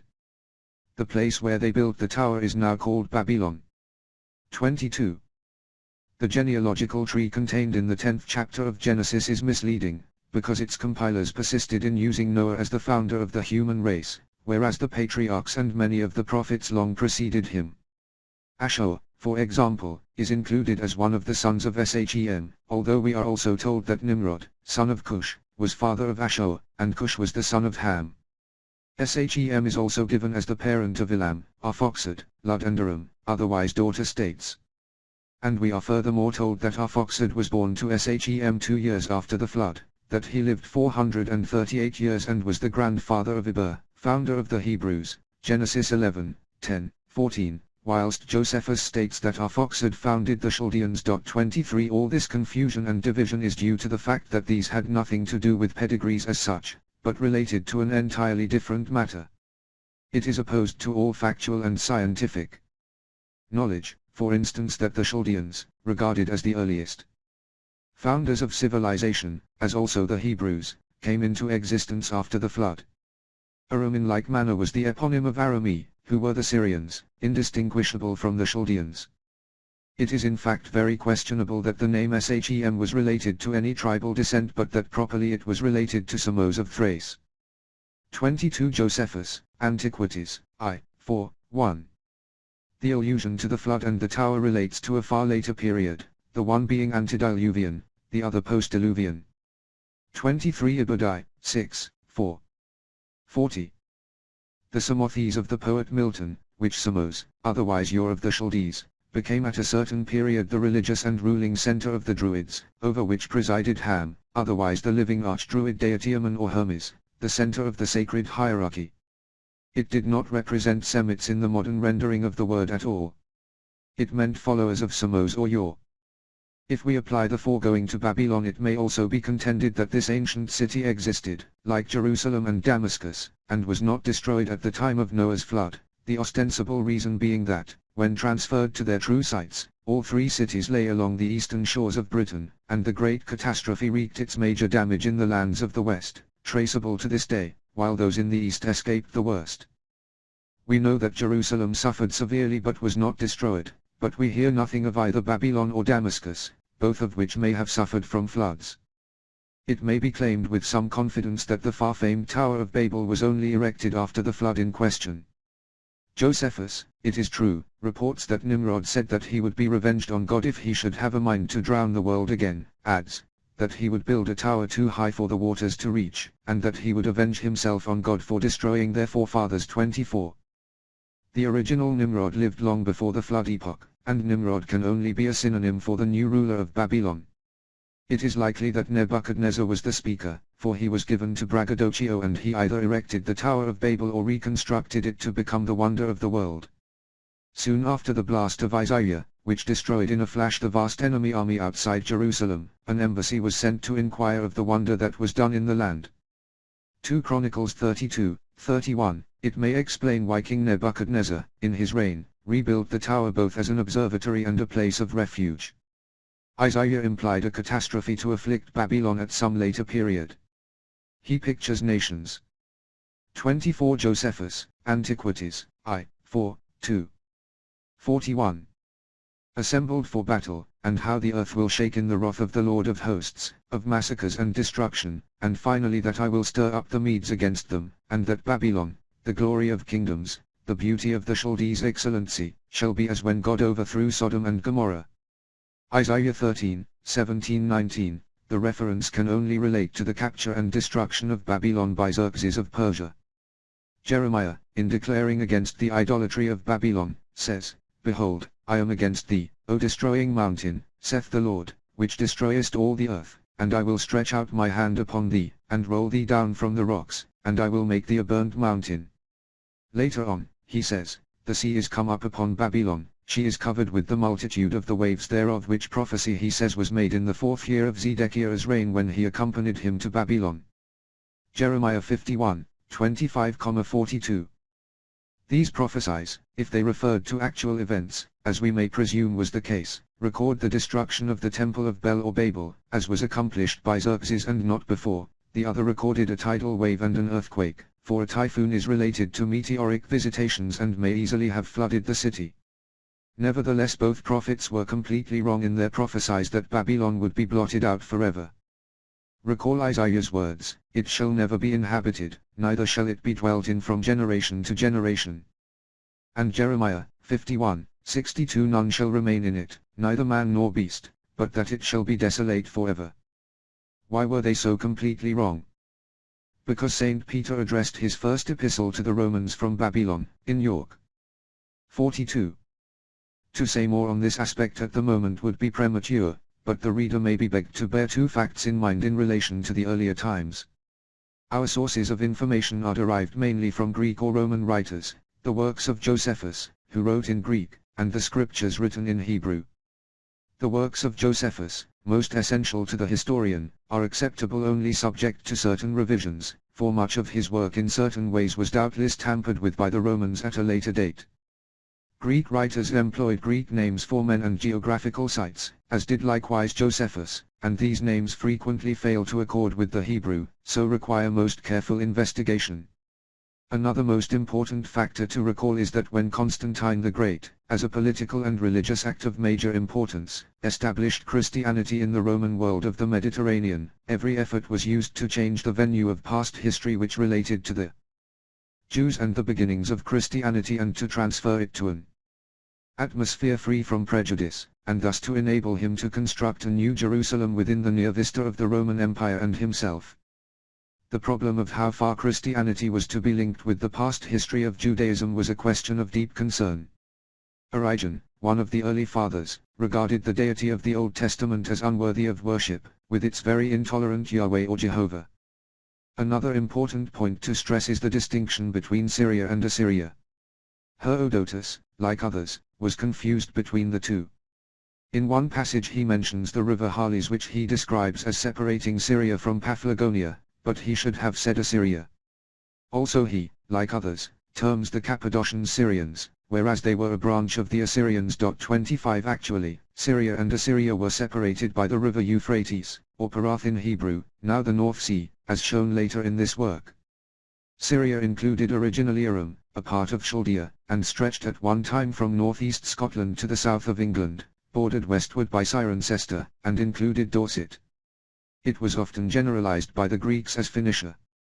Syria therefore occupied a great deal of Britain. 25 Herodotus, Histories, I, 6, 73. 43. Where also was Babylon, whereas the Assyrian power stretched along the north of Europe to beyond the later Saxon territories. That Babylon lay in Syria is clearly indicated by the division of the empire of Alexander after his death in that city which he intended to make his capital. Seleucus Nicator, Alexander's principal general, especially distinguished in his Indian campaign, in the partition of the Macedonian Empire, acquired Babylonia and Syria. Antigonus, another chief, obtained Phrygia, Lycia and Pamphylia, classified as in Asia Minor. Comyns, a third general, obtained Cappadocia, Paphlagonia, and Pontus, also in Asia Minor, and Lysimachus, the senior, became king of Thrace and later of Macedonia also. Antigonus, calling himself king of Asia, ultimately brought against himself Seleucus, Lysimachus, Ptolemy and Cassander, and was defeated and killed at the decisive Battle of Ipsus, in Phrygia. He ruled over the territories that in earlier times had embraced Assyria, and the reason he brought the other Macedonian kings against him was that he made war on Comyns, and after taking him prisoner put him to death, his object being to acquire all the former Assyrian lands. But, and this must be understood, the name Asia, relegated to Asia Minor by historians, had nothing to do with the Orient. It was a part of the then northern Europe, occupied by Odin and his Azar men, a word signifying God, as having the same meaning as Goth or Gut, i.e., God's men. Much difficulty confronts the student of this period as no authentic history of the period of Alexander the Great was compiled for over 300 years after his times. It is an extraordinary omission in view of his great fame and world conquest, and there are indications that his movements were shrouded for a reason. Seleucus, be it noted, took no concern of Babylon, and built instead the city of Syrian Antioch, making it his capital, and adorning it. Sometimes it was called Tetrapolis, as it was divided into 4 quarters. The citadel stood on a high hill and the river Orontes flowed below the city. In addition to the royal palace it possessed other palaces, fine temples, galleries, and fountains or lakes nearby. Writers of antiquity declared that no city could excel it in fertility of soil, in trade, riches or 44. Commercial enterprise, and among other attractions, a few miles from the city, Seleucus laid out a noted park at a spot named Daphne, wherein he dedicated a magnificent temple to Apollo and Artemis. The attraction of Antioch was such that Babylon, already largely in ruins, became almost deserted. Those Jews who had not returned to Jerusalem in the time of Zerubbabel and Ezra, migrated largely to Antioch where they were well treated and granted privileges, including their special residential quarter. These are historical facts, and in this matter we may ask ourselves what attraction would have drawn the Macedonians, and later also the Romans, to those sultry and arid oriental countries which have never offered any inducement either as possessing minerals, except oil in recent times, or fertility. The interests of both nations lay in Europe, not in the Middle East, and indeed the entire region lay outside of world interests, as the world was then, for although Persia might have affected them, previously the Persian pretensions had been destroyed by Alexander. Moreover, the ancient Jews were not Asiatics, and nor were the Syrians, an erroneous belief responsible for much futile misunderstanding. The venue of events needs to be transferred bodily to Europe. Antioch was especially famed in the annals of the earliest Christianity. The name of Christian was first adopted there. Saint Luke was reputed to have been born there, and Saint Paul and Saint Barnabas remained there a considerable time preaching the gospel to neighboring Gentile cities, and they baptized their converts in its river, the Orontes. Saint Peter was also in Antioch, and some accounts claim that he was its bishop for 7 years. According to Metaphrasts he preached the gospel in Babylon and in Britain. 26 It was said that he died in Rome, and that Constantine built a church over his tomb, later the Vatican, but, although the papal authorities maintain this claim to the present time, his death and burial have never been satisfactorily established. 26 Rev. William Lawson, Bible Cyclopedia, 3, p. 651. 45. The Romans, on their entry into Syria, occupied Antioch, and made it their military headquarters, until they later selected Caesarea in preference. Vespasian, well established in British annals, settled a Roman colony in Antioch prior to his war with the Jews, and accorded it the honor of a colonia. Saint John Chrysostom, who was well acquainted with the Druids from personal contact, was bishop of Antioch in the 4th century AD. Confusion, so rife in regard to the sites of these early Christian centers, is added to by reason of the fact that Seleucus built another Antioch in Asia, on the borders of Pisidia and Phrygia, which was also made a colonia by Augustus, but was given the name of Caesarea. It may be mentioned here that, despite close search and survey at various times in Asia Minor, no satisfactory evidence has yet been able to be produced of the sites of either of these Antiochs, which applies indeed to other alleged early Christian sites in what is now Asiatic Turkey. Volney, the traveler, who who made prolific search for the Syrian Antioch, identified it as a ruined town built at the foot of a hill, but its only evidence of antiquity was part of a wall built by the Crusaders. Moreover, Syrian Antioch was erected on the top of a high hill. 27. Antioch, in Syria, I claim to have been the original and ancient city of Lincoln. There is a venerable saying to the effect that Lincoln was, London is, and York shall be, the fairest city of the three, a saying hoary with age. At all events there is no doubt respecting the fairness and importance of Lincoln in an early period. The first traceable city comprised an area of nearly 40 acres on the summit of its steep hill, and within its walls occupied an almost perfect square, 440 yards in length by 425 yards in breadth, protected on three sides by a broad, deep fosse, in places 80 feet wide, while the fourth side, a precipitous cliff, offered an impregnable defense. Its ramparts, faced with stone, were from 20 to 23 feet in height and from 10 to 12 feet in thickness. In the same way as Antioch, it was divided into 4 quarters, one being allotted to the Jews, also as at 27. Josephus, Wars, 3, 2, 4, describes Antioch as the third city in the habitable earth. Rome was doubtless the first and perhaps Jerusalem the second in his opinion. 46. Antioch.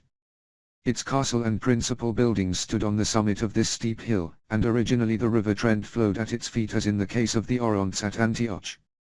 The surrounding region possessed many ornate Greek or Roman villas, as portions of tessellated pavements have revealed. Its main highway, Ermine Street, passed through its centre, from London to York, and was said to continue to the very north of Britain at Caithness 28. A separate gateway gave entrance to its 4 quarters.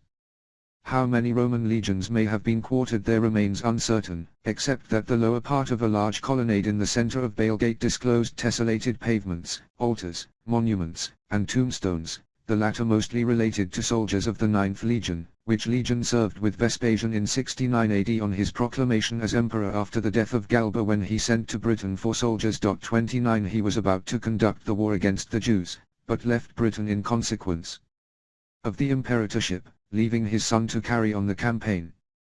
Vespasian had been active in Britain for some considerable time before he left to protect his interests after the death of Nero. Europeus says vaguely that he encountered the Britons 30 times, and Suetonius states that he reduced 2 very strong tribes, 20 towns, and the Insula Vectis, and fought 30 battles against the enemy, in the reign of Claudius. Nero, says Josephus, found no one but Vespasian equal to the task of conducting the war against the Jews. He continues, he was also a man that had long ago pacified the West, and made it subject to the Romans. He had also recovered to them Britain by his arms, which had been little known before 30. Vespasian, however, did not conduct the siege of Jerusalem in AD 70, although Nero sent him at the end of 66. For nearly 3 years he delayed taking active steps, hoping to subdue them without great bloodshed. This fact was referred to by Titus himself, when he 28 J. Charles Cox, Lincolnshire, pp 196-202, E. Mansell Simpson, Lincoln, pp 33-41. 29 Tacitus, Histories, 2, 86. 30 Josephus, Wars, 3, 1, 2. This passage bears the marks of a later interpolation, not infrequent in this work. 47. Had overthrown the Jews and reprimanded them severely. In the course of his speech he spoke as follows: At this time my father came into this country, not with a design to punish you for what you had done under Crestius, but to admonish you, for, had he come to overthrow your nation, he had run directly to your fountainhead and had immediately laid this city, Jerusalem, waste, whereas he went and burnt Galilee and the neighboring parts and thereby gave you time for repentance. 31. As I contend in the reconstruction of past history and geography, Lincoln was Antioch, was made a colonia by Vespasian, and was the headquarters or praetrum of the Romans until it was superseded by York.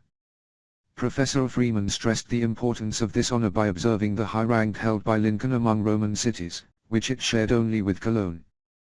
Col and Lincoln are cities kindred in origin and name, added Freeman. 32. However, Professor Freeman was in error, for York became the principal colonia, Colonia Prima Flavia according to Pliny, who says that Vespasian settled a colonia in Caesarea under that title, whereas Lincoln was Colonia Flavia Caesariensis, of Caesarea, in that province, which Colonia Prima intimated that York was the first or principal colony, instituted by Vespasian, for Flavia was his family gens. 33 York. Originally Babylon, became Caesarea in Augustus' reign. If, moreover, the ancient Antioch in Syria were the earliest center of Christianity, the same can definitely be claimed of Lincoln. It possessed many churches and priories from an early time, including the Priory of St. Catherine, whence even bishops of the early church walked barefoot to Temple Brower, a renowned circular edifice, like the Church of the Holy Sepulchre, built by Constantine in the present Jerusalem. The early Christian churches were circular. Temple Brower was strongly fortified, having embattled towers, and was guarded by buildings. The Templars had many preceptories besides Temple Brower. Bishop Remigius, the first Norman bishop, built the present 31 Ibid 6, 2. 32 cited by Cox, Lincolnshire, pp 196-7. 33 The use of Flavia notes that Vespasian ordained the distinctions. 48. Cathedral, founded a leprosarium, and made Lincoln the center of a vast see. Paulinus, who was Bishop of York for a short while in 625, baptized a large number of converts in the Trent at Sagalocum, including the governor, named Bressa, and his family, according to the Venerable Bede. Sagalocum, now Littleborough, lies on the Trent near Lincoln. Was the Orontes of Antioch the same as the Trent? The two names are closely related, one being the Greek, the other Saxon. It would seem that the river was considered most sacred. There seems to be no doubt regarding the former importance and wealth of Lincoln as an inland port. William of Malmesbury described it as the mart of visitors by land and sea. Its canal system is said to have been of ancient origin and of great commercial value, while its sea facilities were such that it ranked as the fourth most important maritime city in the reign of King John. 34. Another light is thrown on ancient Lincoln by its highways, for such not only indicate its historic importance to transport with roads passing through from north to south and to the west, but also to ancient military movements when chariots were used in large numbers and a great deal of country was thick forest and in parts impassable. The most important was Ermine Street, the famous straight thoroughfare, from London to the utmost north.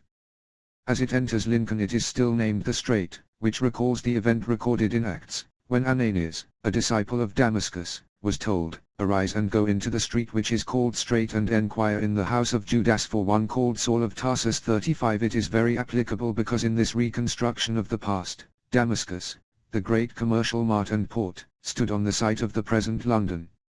It was traditionally founded by Uz, the son of Aram, hence was Syrian, and famed of ancient days for its passage trade in wool, wine, corn, and manufactured goods. In the time of St. Paul it had a large Jewish population. Evidence to show that London was originally Damascus, is given in Appendix A. 34 Simpson, Lincoln, p. 199. 35 Acts 9:11. St. Paul's city, Tarshish or Tarsus, originally Gades, was situated in Cilicia, of which the present Bristol is the daughter. Britain, the key to world history. 49. Another most important highway was between Lincoln and Seaton or Axmouth, a significant fact when the circumstances are realized. It passed through Cirencester and Bath to the once important southern port, the original Sidon. Transport from the south could join Ermine Street at Lincoln, and proceed to the north. The Romans may have improved and repaired these long straight highways, of which no fewer than 15 proceed from London alone, but mostly they were constructed long before their day. Geoffrey of Monmouth says that Paulinus built straight roads of stone and mortar, and Thucydides says that the Macedonians did likewise, a matter of special interest when it is proved that their original home lay in northern Scotland, from Inverness to Perthshire. The Atlanteans also built long roads, and that points to a period before the flood. As they used chariots, such highways were essential. These ancient thoroughfares certainly speak to the antiquity of British civilization. 36. Stukely, the famous antiquary, also drew attention to the Cardyke, a considerable ancient canal which extended from the Lincolnshire River Welland to the Witham, and drained the waters from the hills. One principal purpose of this and other canals, he says, was to convey corn in boats from the southern parts of England to the northern promontories in Scotland for the maintenance of the forces kept there. It is suggestive and explanatory of the wars with the Jews in the Edinburgh regions. This dike also passes through Lincoln, joining with the Trent and then the Humber, so a fleet of corn boats could continue by the tide up the Ouse to York. 37. Long prior to the Roman occupation, some authority built a great bank along the sea coast, said to have been erected by foreigners. 38 Archaeologists agree that Lincoln was an important city long before the Roman occupation. 36 Ed note, see also Alfred Watkins, The Old Straight Track, Resonance BW, and John Michel, The View Over Atlantis, New York, Ballantine Books, 1969. 37 Thomas Allen, History of the County of Lincoln, 6p. 38 Ibbot, 7p. 50. There is little doubt that Lincolnshire felt the full force of a tremendous earthquake at some distant time. In the area of Boston great numbers of fir trees and oaks were found in a drain 40 feet deep, lying in all directions and appearing to have been torn up by the roots by great natural force. Near Boston itself were found a smith's forge, with horseshoes and other things made of iron, 16 feet below the surface, covered in silt. In 1696, near the Welland, at Spalding, at about 10 feet underground, were discovered jetties and the head of a tunnel which formerly emptied the land water into the old river, and near the river were unearthed several old boats from 20 to 30 yards distant which showed that the river was wider formerly or had suddenly changed its course. In the same direction were dug up the remains of old tan vats or pits, and a great quantity of ox horn and shoe soles of a strange unusual form with sharp-pointed toes. Which things show that the surface of the country lay anciently much lower than it now does and has been raised up by the sea. 39. The historian Dugdale contended that the fenlands were firm dry land, proved by the great amount of timber buried, for trees, except willows, will not thrive for the most part in standing water. The ocean, he claimed, broke into it with such violence that the woods were turned up by the roots and silt covered the ground to an extraordinary depth to the verge of the highlands. Skegness, formerly a great haven, walled and with a castle, was swallowed up by the sea, and at Wisbech in 1635, workmen deepening the river found an earlier bottom 8 feet lower down. In 1796, Dr. de Serrier and Sir Joseph Banks found a submarine forest stretching from Skegness to Grimsby. 40. The foregoing accounts show us that a severe disaster must have caused great destruction and alteration in this part of the world. Henry of Huntingdon, describing it as it was formerly, before the catastrophe, says. 39 Thomson, Boston, p. 276. 40 Sir William Dugdale, Embankment. 51. This fenny country is rich and plenteous, yea, and beautiful to behold, watered with many rivers running down to it, garnished with a number of meres both great and small which abound in fish and fowl. And it is firmly adorned with woods and islands. William of Malmesbury also paid tribute to the former beauty of these parts. The fens were a very paradise and seemed a heaven for the delight and beauty thereof, in the very marshes bearing goodly trees which in tallness, as also without knots, strived to reach up to the stars. We may summarize the inquiry into Lincoln accordingly as a city of former great importance, preeminent before the time of the Romans, dominating a flat fertile plain and served by rivers, canals, and long-distance roadways. Apart from becoming, in the time of Vespasian and Titus at least, the military center of the country, it was a city of great commercial importance with ships carrying cargoes either for troops or for inland requirements. It was, in addition, sympathetic to the early Christian teachers, and was renowned for its many churches largely under the auspices of the Knights Templars, originally intended as a purely religious order, until 1172, when they were first placed under the direct authority of the Pope. The order was formed primarily to guard Christian places, and its members were sworn to chastity, poverty and obedience, but, amassing wealth and power from the donations of their followers, they incurred the hostility of Philip IV of France who persecuted and tortured them unmercifully. Finally, Clement V, who was placed on the papal throne by Philip, condemned the order in 1312. As a body protecting the holy places, their activity in Lincoln can perhaps be explained. One further point about this interesting city, which has survived terrestrial upset and many great fires, is its coat of arms, which consists of a shield divided into 4 parts by a cross, in the center of which is a fleur-de-lis. The shield is surrounded by a wreath of bay or laurel, indicating fame, with a bow and strings at the base. There was always significance in these ancient urban coats of arms, so such is probably the case here. The cross within the shield or wall. 52. May indicate the city of Seleucus Nicator divided into 4 quarters. The garland or wreath of bay, which preceded laurel as a symbol of homage, and the bow were both sacred to Apollo. The fleur-de-lis is more difficult to explain, and we can only speculate. Count Goblet d'Alveola, the authority on ancient symbols, relates it to the lotus flower and the tricula, trident. All 3 have an upstanding spike, and a leaf on either side.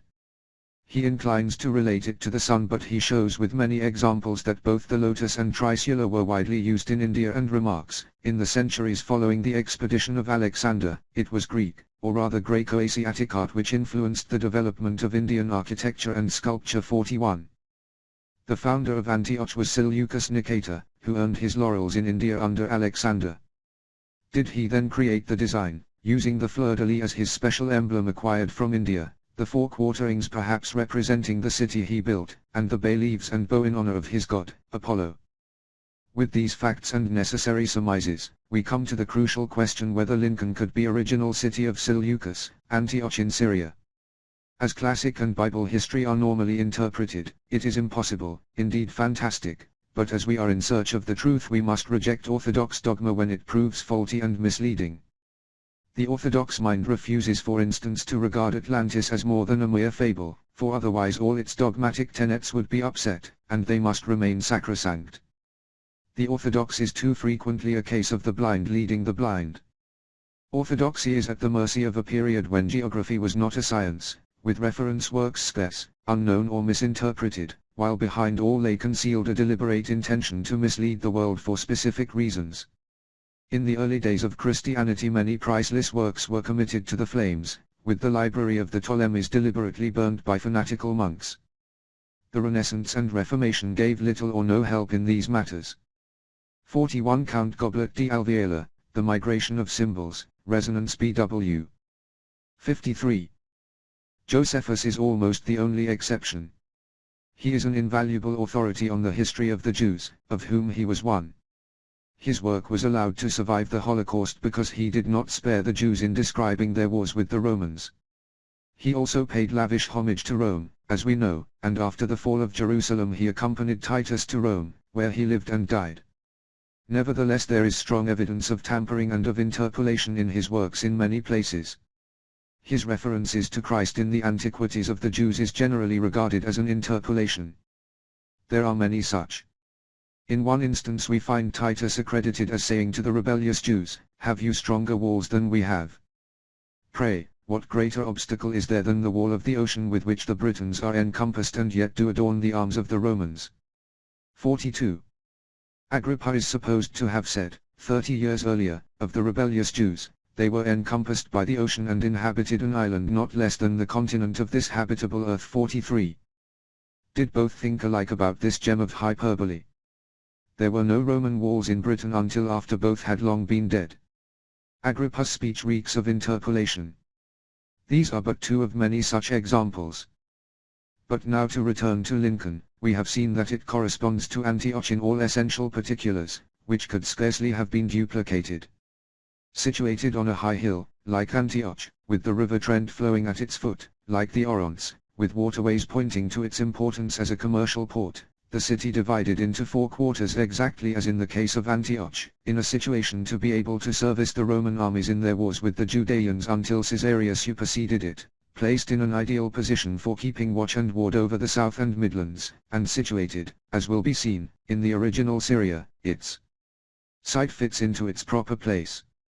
Its prestige as a colonia, as one of the earliest seats of Christianity, its wealth and importance both from a political and commercial aspect cannot be 42. Josephus, Wars, 6, 2. 43. Ibid, 2, 16, 4.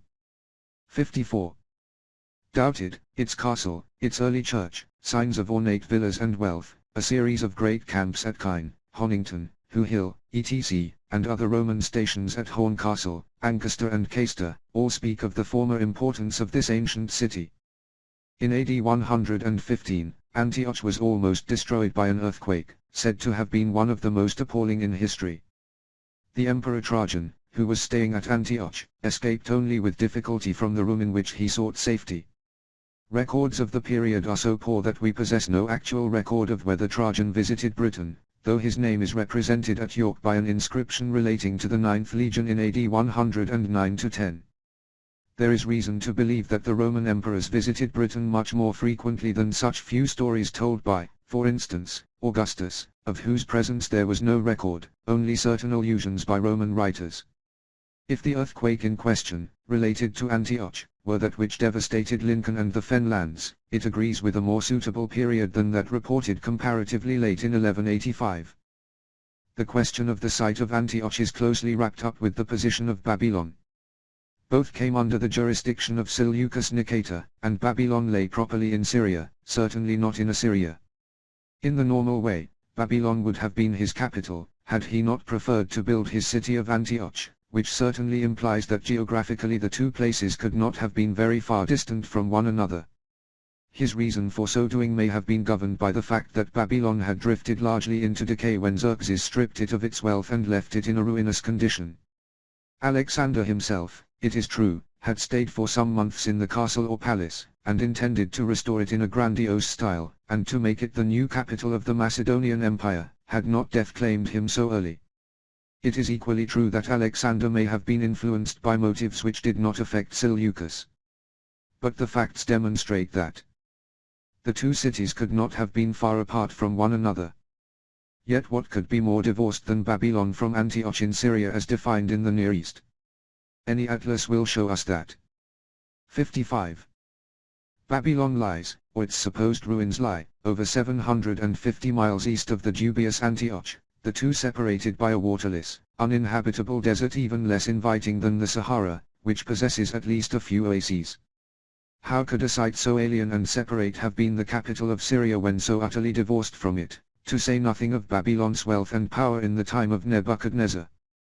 The Roman records of what happened in Britain, from the period after the siege and capture of Jerusalem by Titus in AD 69–70, are scanty and non-informative. Only one side item is worth note. Pertilius Cerealis, a high Roman officer, a relative of Vespasian, who had been prominent in Britain from AD 61 onwards, once incurring severe defeat at the hands of the Scythians, was under Titus the most prominent Roman general at the siege of Jerusalem in 70. In 71 he was appointed praetor in York.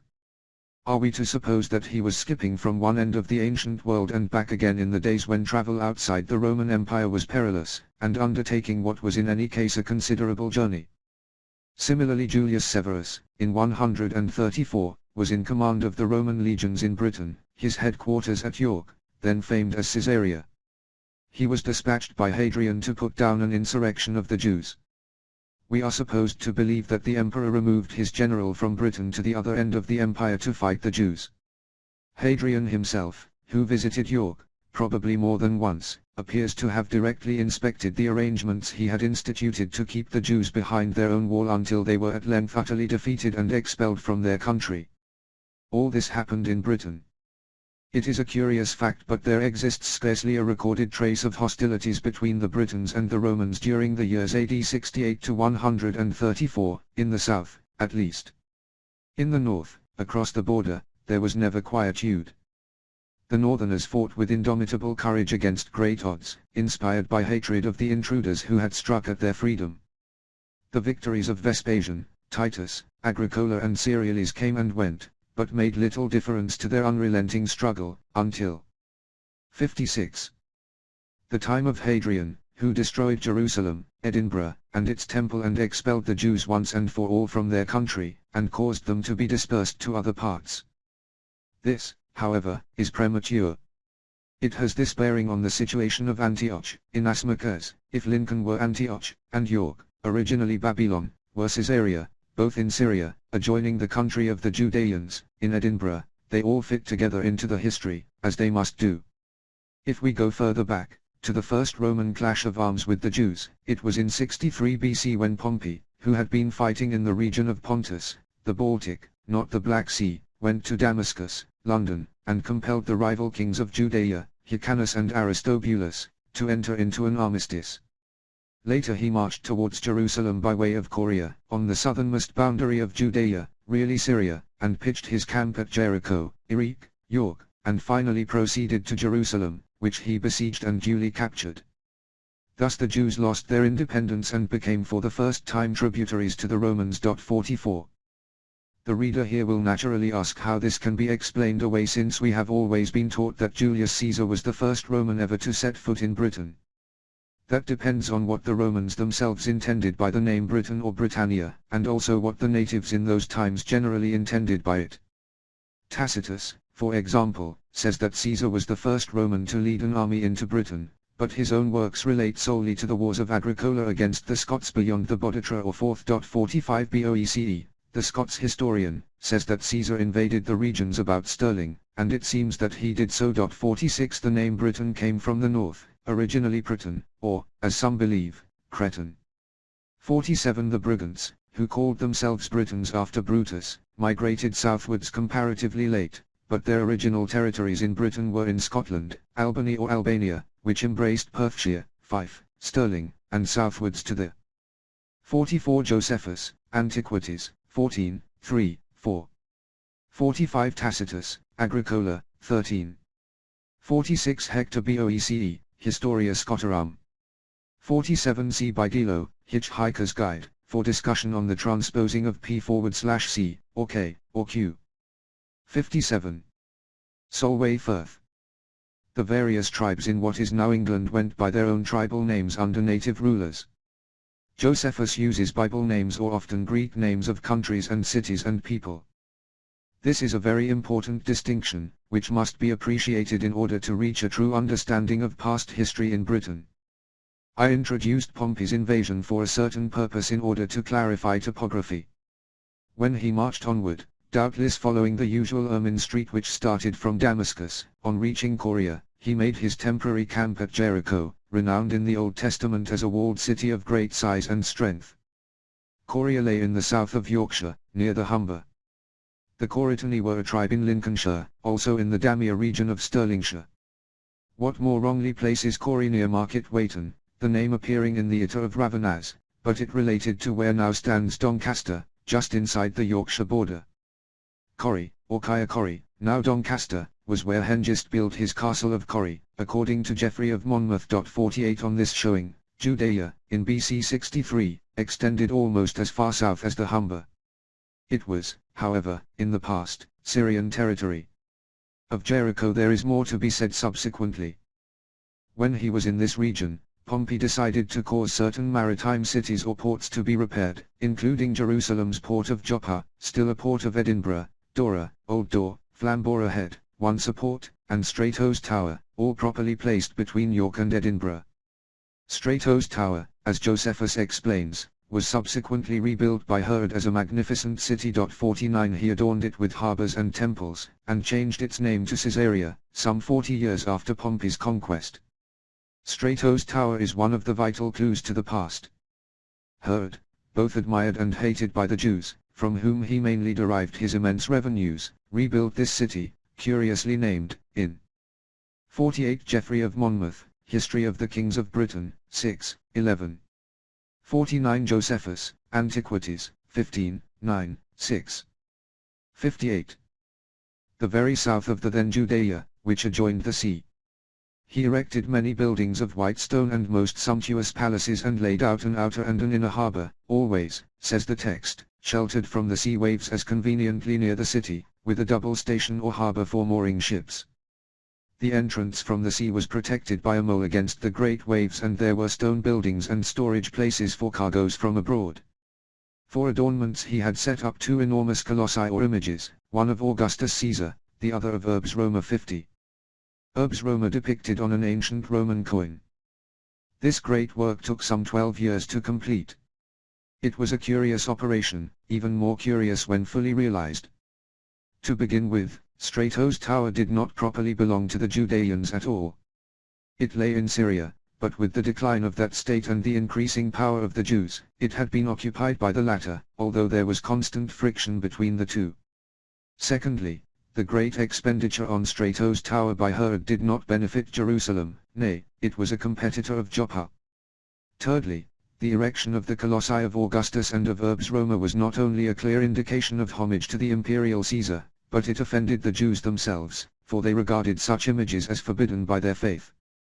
The sequel to this event was that, when the task was nearing completion, and the city was renamed Caesarea, in honor of Augustus, as though signifying that it was his city and port, an edict issued by Augustus Caesar in BC 14 released all Jews in Britain from slavery or taxation. 51. 50 Josephus, Antiquities, 15. 51 Roberts, British History Traced, p. 238. 59. It was no coincidence. Caesarea before long became the seat of the proconsul, the acme of Roman power in those parts. We have no direct knowledge whether Augustus visited Britain at this time, but Horace throws out hints. Of Augustus, he says, serves iterum Caesarem in ultimos orbis Britannos. Keep safe Caesar, about to go among the farthest Britons in the world. 52. And these significant words, praesens divos habibitur Augustus, adjectis Britannis imperio. Augustus will be hailed a god, having thrown the Britons into his empire. 53. Having thrown the Britons into his empire. Significant words. May Horace have insinuated that Augustus came to an arrangement with Herod whereby the latter built the city and port to which he gave the name of Caesarea and held it in fief for the Romans. And that Augustus met the expense by relieving the Jews of the payment of tribute which they so bitterly resented. Herod had to exercise great diplomacy to keep in with Roman imperialism on the one hand and his turbulent subjects on the other. Caesarea became the military center of Roman power from which eventually Jerusalem was destroyed. When Titus marched his armies to the siege of Jerusalem, he concentrated his forces at Caesarea. It became the civil and military metropolis of so-called Palestine. 54. The Jews again and again claimed that their religion of the Mosaic law forbade them to pay tribute to any Gentile ruler. It lay at the back of the trouble in Hadrian's reign. This political arrangement between Augustus and Herod was probably a clever compromise, whereby Herod satisfied his subjects that his expenditure gave them a splendid city and port on their southern border and that they were relieved of taxation and slavery, whilst in the meantime Augustus obtained the strategic port that he needed. 52 Horace, Odes, I, 35. 53 Ibid, 3, 5. 54 No trace whatsoever of this important city and port exists in the present Palestine. A few fragments of stone pillars have been found, and the ruins of a fort erected by the Crusaders, having no estuary in a sandy desert where no man lives. Caesarea lay to the south of Jerusalem, whereas this supposed spot is in the north. How could so important a city vanish without leaving a trace? 60. Hear what Josephus says of this strangely named Strato's Tower. The city itself was called Caesarea, which was also built of fine materials and was of fine structure. Nay, the very subterranean vaults and cellars had no less of architecture bestowed on them than had the buildings above ground. Some of these vaults carried things at even distances to the haven and to the sea. Both the rain and the filth of the citizens were together carried off with ease, and the sea itself, upon the flux of the tide, from without came into the city and washed it all clean. 55. A fine, almost modern city with an up-to-date drainage and sanitary system. But please note what Josephus is telling us. Caesarea lay on a tidal river. When the tide went out it carried to the sea the drainage of the city, and when the tide came in, it washed out the city drains. But there are no tides in the eastern Mediterranean. Except near its entrance into the Atlantic, its tides are scarcely visible halfway to Israel. 56 Thus the conclusion must be that Strato's Tower or Caesarea was not in the Mediterranean. We may now surely raise the question of the earlier origin of Strato's Tower in the south of Judea, but properly in Syria. What was this city originally which had been allowed to fall into such neglect, much decayed, until Herod restored and aggrandized it? We are told it lay near the mouth of the river which flowed through the city. Who, then, was this elusive Strato who owned or built a tower? All we can gather is that he was an ancient king of Phoenicia, which may be interpreted as Chaldea. In other words, was it the ancient Babylon, which some 300 years earlier had fallen into neglect and ruin? Was Strato's Tower a latent memory of Babylon, after it had become deserted and the Seleucid hierarchy extinct, yet which became again prominent in the period of Roman domination for certain geographical, military and political reasons, its former grandeur having faded into obscurity and the city itself only vaguely recalled by its tower, a case of sic transit gloria mundi. 55 Josephus, Antiquities, 15, 9, 6. 56 Endnote, J. H. McElderry, Mediterranean Tides and Currents, Irish Astronomical Journal, Volume 6, 1, 12 p. It is generally assumed that the Mediterranean is tideless, or that its tides are so small that they are not worth consideration. 61. Such, indeed, appears to have been the case. It was situated in Shinar, the original land of Nimrod, in the plain, with its river referred to in the scriptures as Gozan, Aus, in a fertile country, where arose Erech and Babel, the latter name relating to the famous tower, of such majestic proportions and wealth in its heyday, when it captivated the imagination of the world. This name Babylon simply meant city of the gate, or entrance, of Bel, used evidently as a descriptive term like our modern reference to Rome as the papal city. Who was Bel? He was no other than Apollo, the Hyperborean, or Greek, or Chaldean deity, who was known to the ancient Britons as Bel or Belin, signifying Lord. 57 What relation could this northern god Apollo have borne to citizens dwelling in the Persian Gulf? The mere question shows its absurdity. Babylon's true name was Erech, hence the later variation of York, which as the city of Bel or Belin demonstrates its northern origin and its astronomical significance. The name Bel or Belin was piously used by northern British or Pictish kings, like Cunobalin or Cassi-Bellorn, which latter opposed the landing of Caesar and, according to Geoffrey of Monmouth, was buried in York. He also gives us King Belinus, the same name Latinized. The Cassi or Catti, as will be explained later, were the original Macedonians, of Chaldean or Caledonian stock, Britons dwelling originally in northeastern Scotland who, in accordance with their history at a certain period became the ruling power as far south as York. Their place names are still found in Yorkshire in such rivers as the Ewe, Ure, Calder, Chaldea, and Don, the Aberdeenshire River where they dwelt. This ancient relationship helps to explain why, when Alexander the Great marched south to Babylon, the people received him with loud acclamations and delight, and was probably one of the main reasons why he attempted to transfer his capital to Babylon, which action was only prevented by his untimely death. 57 Rev. Canon William L. Bowles, History of Bremill, 50 p. claims that Stonehenge was dedicated to Apollo Belin and that the unknown god of Bath, with flaming hair and beard, was the same deity. 62. These sidelights may seem somewhat premature before the facts are presented, but it is so, because the northern deity Belin or Apollo illuminates the history of Babylon when it lay in the grip of the Persian monarchs who adopted Zoroastrianism, otherwise the cult of Moses, less through religious fervor than a desire for conquest. The Persians had ready allies in Babylon, where a powerful Jewish underground movement was led by Daniel in order to betray the great city, which may be compared with the methods of certain modern informers.